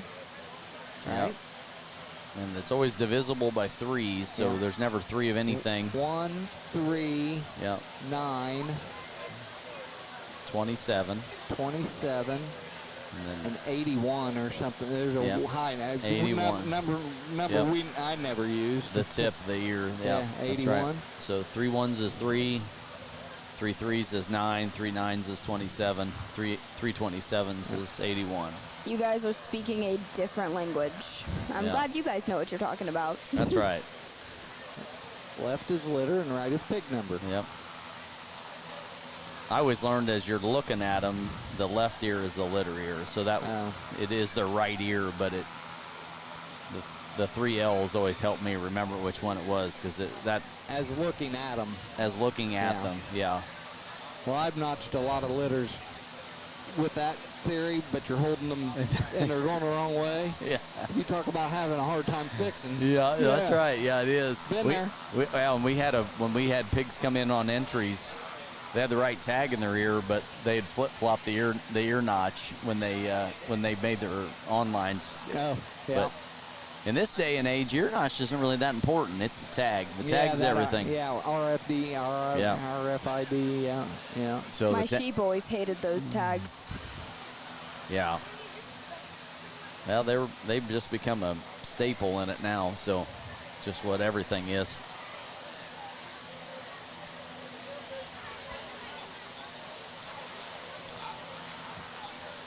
But it was pretty cool. They got a wand now. They just wave in front of them, and it reads them, and you don't even have to know the number on them.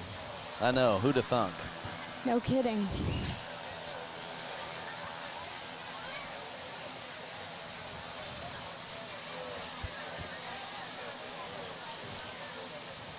Here comes Kenley with the spotted up.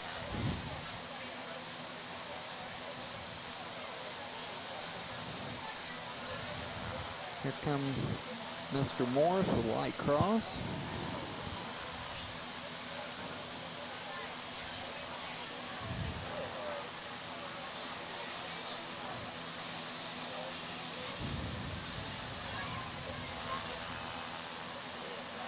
Reagan Harrison coming out. I want to give a shout out to all the superintendents, I suppose, that lined up these 10 animals, not related to the showman, and picked a pretty dang good bunch.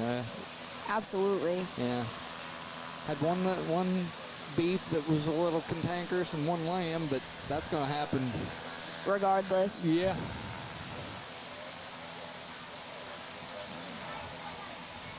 I figured we'd have 10 pigs down there standing by Mr. Nobby.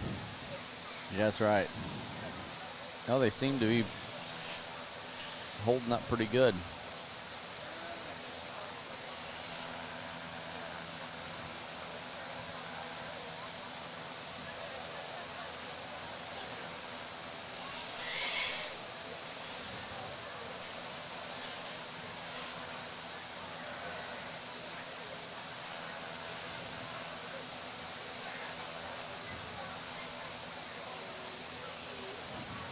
But the show is young, too. He's not going to drive them that long. I mean... Yeah, hopefully.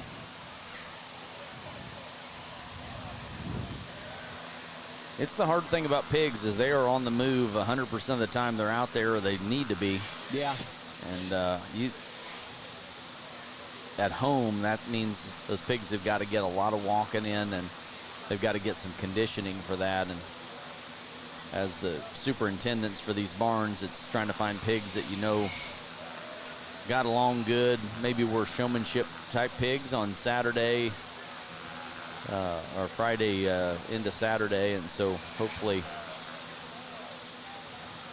these pigs hold up for the kids and represent well.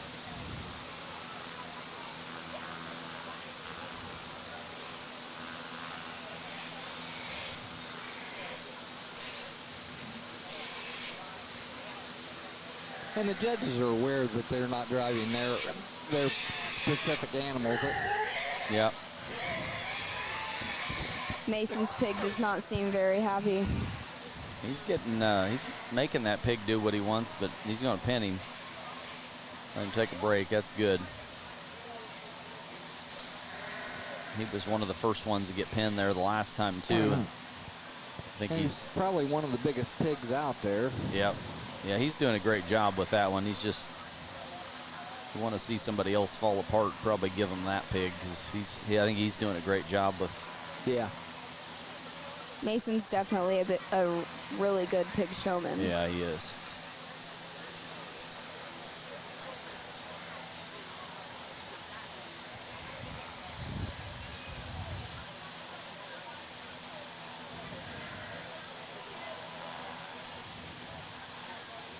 He's pinning Kinley off again. One thing, we have a sheet, and we've told everybody who's coming in from what species. These judges do not know. No. And so he's found his two kids that came in through pigs, and Kinley's been like the next one to get pinned. Yep. Every time. You definitely just tell she's got experience out there, and he's seeing that. It's going to bode well for her in this round, certainly. Reagan Harrison got pinned in as well. That's probably good for her.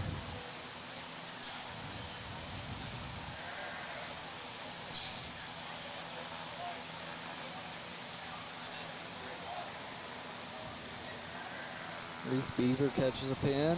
I think everybody's. Now our judges are going to confer.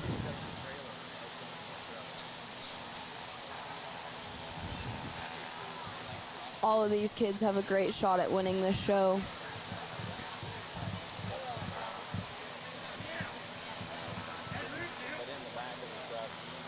Pretty even competition. You know, all of them had their, well, Had a little problem putting that one in the pin, but that happens all the time. Absolutely.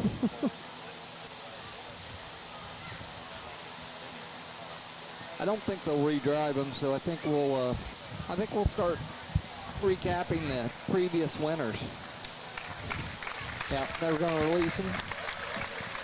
Judges are going to tally up some numbers and let those guys go back to the barn and get a drink. And 1974, first winner, Joe Theobald. 1975, Mark Klosterkamper. 1976, Mark Heert. 1977, Linda Fogel. 1978, Mark Heert comes back to win it again. 1979, Marcia Miller. 1980, Mark Heert, three-time winner there. Then we came in 81, Susan Heert. 82, Susan Heert. 83, Susan Heert. 1984, Alan Fogg. 1985, Lisa Heert. 1986, Lisa Heert. 1987, Kim Kendall. 1988, Tammy Sharman. 1989, Shannon Moore. 1990, Krista Nobby. 1991, Christopher Nobby. 1992, you know that guy? I do. Matthew Barker. Howdy, everyone. 1993, Andrew Gauck. 1994, Kim Ramp. 1995, Sonny Smith. 1996, Joy Smith. Let's open up the floor mic and see what the judge is talking. Exhibiting the master showmanship, y'all should be awfully proud, because no matter how they rank from first to last or last to first, it don't matter. They've all done an exceptional job. One thing I will definitely leave y'all off here with is a little story I had. It's all too often that I find myself kind of going around and judging shows, whether that be in southern Indiana or out in Texas or whatever, hogs, cattle, what have you. And each show I go to, I'm kind of humbled in a way. Mainly due to the fact that I'm just kind of spent so many years out of the show ring, and it kind of made me a little teary-eyed this summer. Back in May, I was over in Paoli. The family, my whole entire family was there watching me judge a show, and got pretty emotional.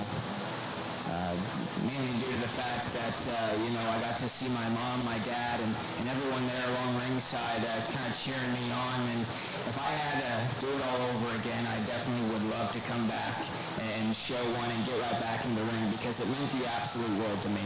So parents, make sure that you cherish these moments with your young exhibitors, help them out wherever they can, and make sure that you really do hold on to these memories forever, because it honestly goes by all too quick. And I wish I would have realized that when I was back in 4-H. And exhibitors, make sure that you make as many friends, as many connections as possible. I think we all understand that time's too short, and I think we all need to learn to get along and be happy and make friends with one another, than try to, turn on one another and everything else. But, I want to congratulate all the young exhibitors, and I'd like the audience to give a nice round of applause for all those young kids.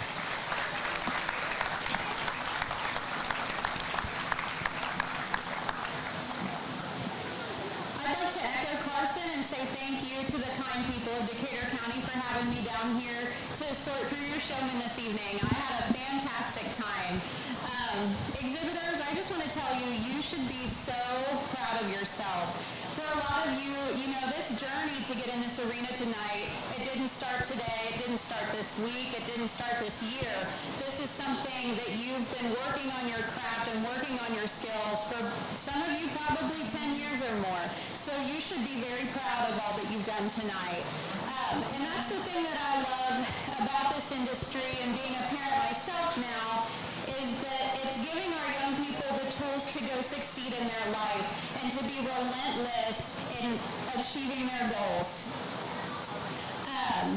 And kids, I want you to know that your parents, if you got someone here tonight, when you leave this arena, I'd like you to tell them a big thank you, because the people here supporting you are giving up a lot. They probably had to take time off work. They've probably paid a whole bunch of dollars to have you in this arena this evening.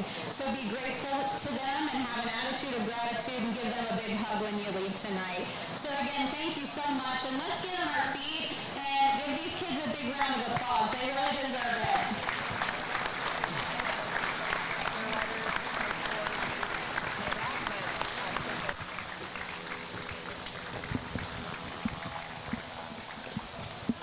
Great set of speeches there from our two judges. Really appreciate both of them coming in here and evaluating our young people.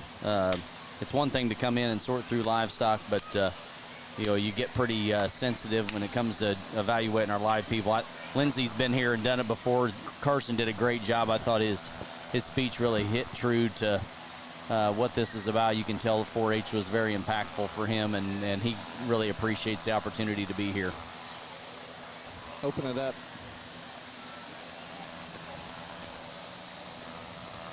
They getting ready to give results. They're looking. All right, the wait's over. So Carson's going to go out and shake the hand of our reserve champion.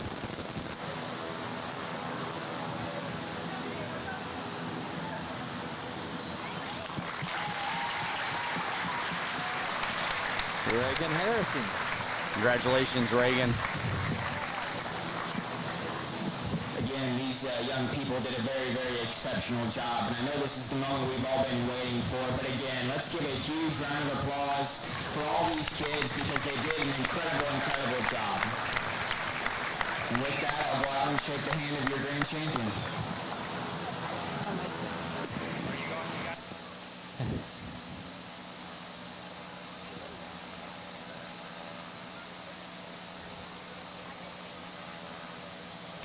Mason Morris. Mason Morris. Well, congratulations. Wow. It was really just a great group. Every year you just feel like it just gets to be a tougher group, more competitive. Just the skill level goes up, and that's great. Great. Congratulations to Mason and his whole family. Neat deal, a 10-year 4-H'er going out. That's the way you want to go out, on the top, on the last 4-H day of your 4-H career. So congratulations to him. Congratulations to the Harrison and Evans family with Reagan. That's a neat deal for her. She's got some time to get a chance at this. So. Champion Reagan Harrison. A great job by all of our competitors. All right. I know nobody wants to hear me talk and go through the rest of these, but I'm going to do it anyway. We'll let them go back and get some pictures and maybe try to get them to come in and say a couple words. Yeah, we'll get some interviews. I'm going to go up and I'll see if I can recruit some people in. Okay. I'm going to run through these. I was at 1986 was Joy Smith. 87 was Allison Meyer. 98 was Joy Smith. Then we went on an Allison Meyer roll here. 99, Allison Meyer. 2000, Allison Meyer. 2001, Allison Meyer. 2002, Allison Meyer. Jumped to 2003, and that was Craig Meyer. 2004, Jennifer Stewart. 2005, Molly Starkey. 2006, Hannah Gauk. 2007, Emily Dickman. 2008, Emily Dickman. 2009, Quentin Dickman. 2010, Quentin Dickman. 2011, Morgan Cox. 2012, Jessica Banishak. 2013, Caleb Kramer. 2014, Tori Weber. 2015, Megan Hoover. 2016, Sammy Broussal. 2017, Rebecca Caney. 2018, Sarah Hassebring. 2019, Sarah Hassebring. Unfortunately, in 2020, we did not have a contest. 2021, Hope Barker. 2022, Evan Graves. 2023, Hope Barker. 2024, Maddie Broussal. And our winner in 2025 is Mason Morris. Came in representing the swine, and is your 51st winner of the Tom Swain contest. I'm going to grab a couple commercials. We'll be right back. Hopefully we'll have a couple of the contestants' interviews. And want to thank WTRE, all of the sponsors. We'll grab a couple commercials. We'll be right back. Pavey Stockyards, a locally owned and operated business for over 70 years, is currently buying all classes of livestock. Located at 324 West McKee Street in Greensburg, Pavey's has a rich history in Decatur County. Pavey's stockyard owner Alan Meyer, along with cattle buyer Carl Meyer, secretary-treasurer Carol Narwald, and barn manager Larry Lawson, conduct business daily and invite you to call 812-663-4611 for current pricing. Do you believe in economic growth right here in Decatur County? Do you support the Cobia Solar Project and the millions in benefits it can bring? Do you believe in protecting property rights and creating new opportunities for our community? Then make your voice heard. Halderman Real Estate and Farm Management brings over 90 years of experience and industry knowledge to you and your operation. Whether it's assisting you with selling your farm or providing you with farm management solutions, serving our clients remain our priority. Whether it's equipment, agricultural real estate, recreational real estate, or even that rural residential housing, Halderman can help. Contact us today at halderman.com. Young farmers need to focus on building strong connections to their community, sharing their deep love of land and place, and helping people understand the value and importance of farming done well. The Hulsbosch Dairy family celebrates our 4-H youth, congratulates them for their hard work and dedication, and encourages a continued interest in agriculture for their future.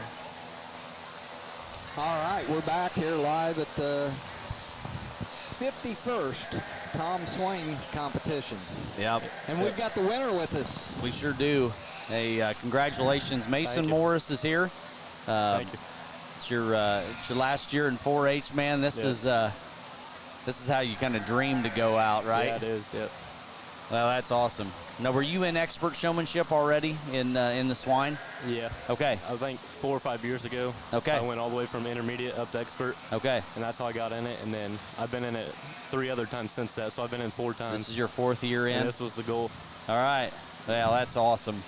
That is awesome. Well, I tell you, it's special just to get in this thing one time, and being in it a number of times, you've learned a lot, I'm sure, right? Yeah. I mean, what have been the things that you've learned by having a couple runs at this contest?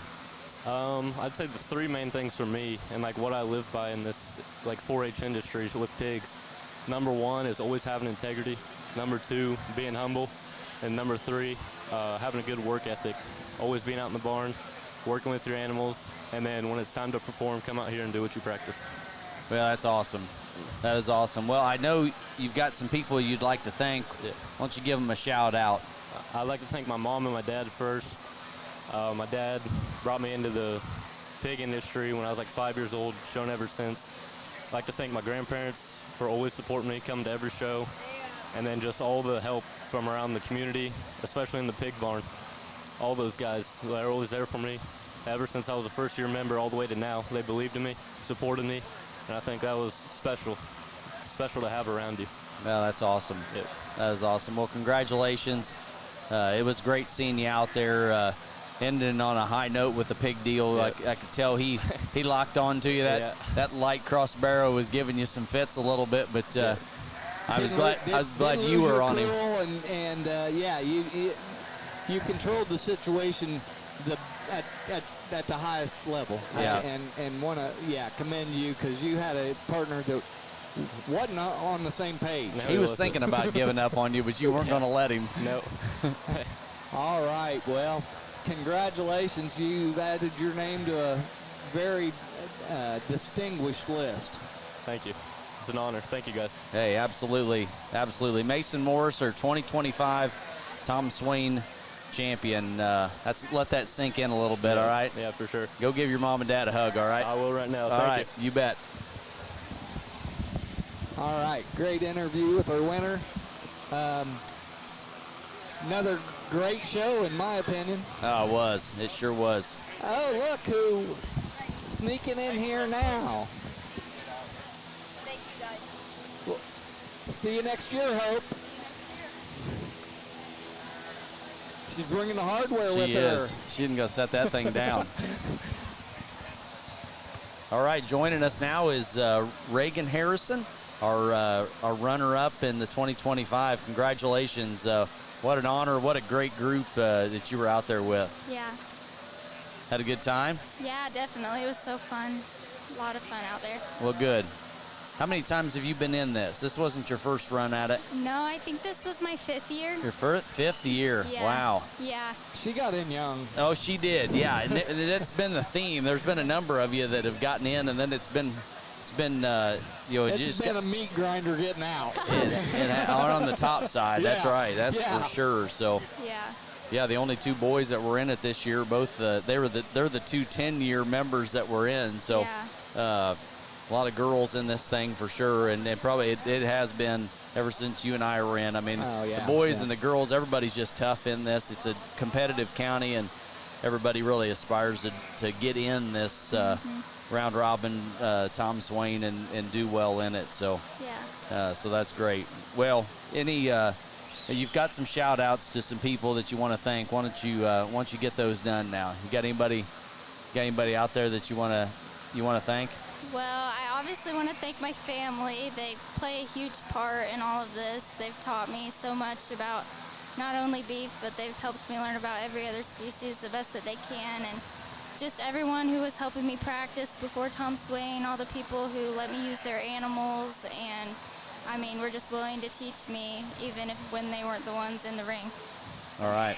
We actually had a little conversation about you during the show, and you can go back and listen to it. But you have showed hogs, correct? Yes, I did. For my first 3 years, I think I did. See, I'm pretty good. Yeah, sometimes. we were trying to figure out, and it probably, even though you haven't been showing them, it plays a factor out there. Oh yeah, it definitely helps. And my brother, he shows pigs. He's good at it. He teaches me everything he knows, and it helps a lot. So. Well, that's great. Yeah, when you've got them on the farm, that's as good as as you being the one to show them for sure. So definitely. Well, and that's what when you guys got dropped out of that pen with a pig that you hadn't had before. Yeah. The learning curve is like vertical for about the first 15 seconds. There's no curve to it. It's it's straight up. Definitely. So I could tell that would have been nerve-wracking, even in a species you had some experience in. So, but did all the animals species they handle all right? Yeah, I got really lucky with all mine. They all acted pretty good. I know some other people who definitely had some trouble, and that's always tough. So. It is. You've got to kind of deal with that. Yeah. The the challenges that come. And that's part of this show. The way it's designed now is how you handle the adversity. Yeah, that is true. They've added another implement into the show. Yeah. I mean, so hey, congratulations. Thank you. Go thank Mom and Dad. Definitely. And you got a couple more years. So yes. I'll definitely keep your eye on the prize. Exactly. Well, thank you. Yeah, absolutely. It's great for seeing coming you. over. You bet. Reagan Harrison, your reserve champion, and Tom Swain here in 2025. All right, Andrew, we've been on here long enough. We have. Thanks to everybody that tuned in. Thanks to our sponsors, Holderman, Cobia Solar, Pavey Stockyards, and Power of the Pass. Appreciate all of your support with what we do here, allowing us to bring this. So we're going to bring some major upgrades next year. I got multiple cameras, HD. What else did I want? I think that was about the extent of it. Maybe. And then super chat. Yeah, and super chats where we want to be hooked on to like Facebook Live so that we could be rolling, or on our YouTube Live. We want to have the comment section with super chats so we can answer those questions as we're rolling along. So we've got some upgrades that we're going to be asking for. None we have any guarantees for. But one thing, we'll be back next year, good Lord willing. We sure will. We sure will. Thank you again for everybody tuning in. Have a great evening. We're leaving here from Decatur County. It's been a great week. Big sale tomorrow, livestock sales tomorrow, and livestock sale tomorrow, free parking tomorrow night at the fair. Come out, ride a ride, grab a whatever a your sandwich. That's right. Whatever your favorite food is, and that can be debated for a long time. It sure can.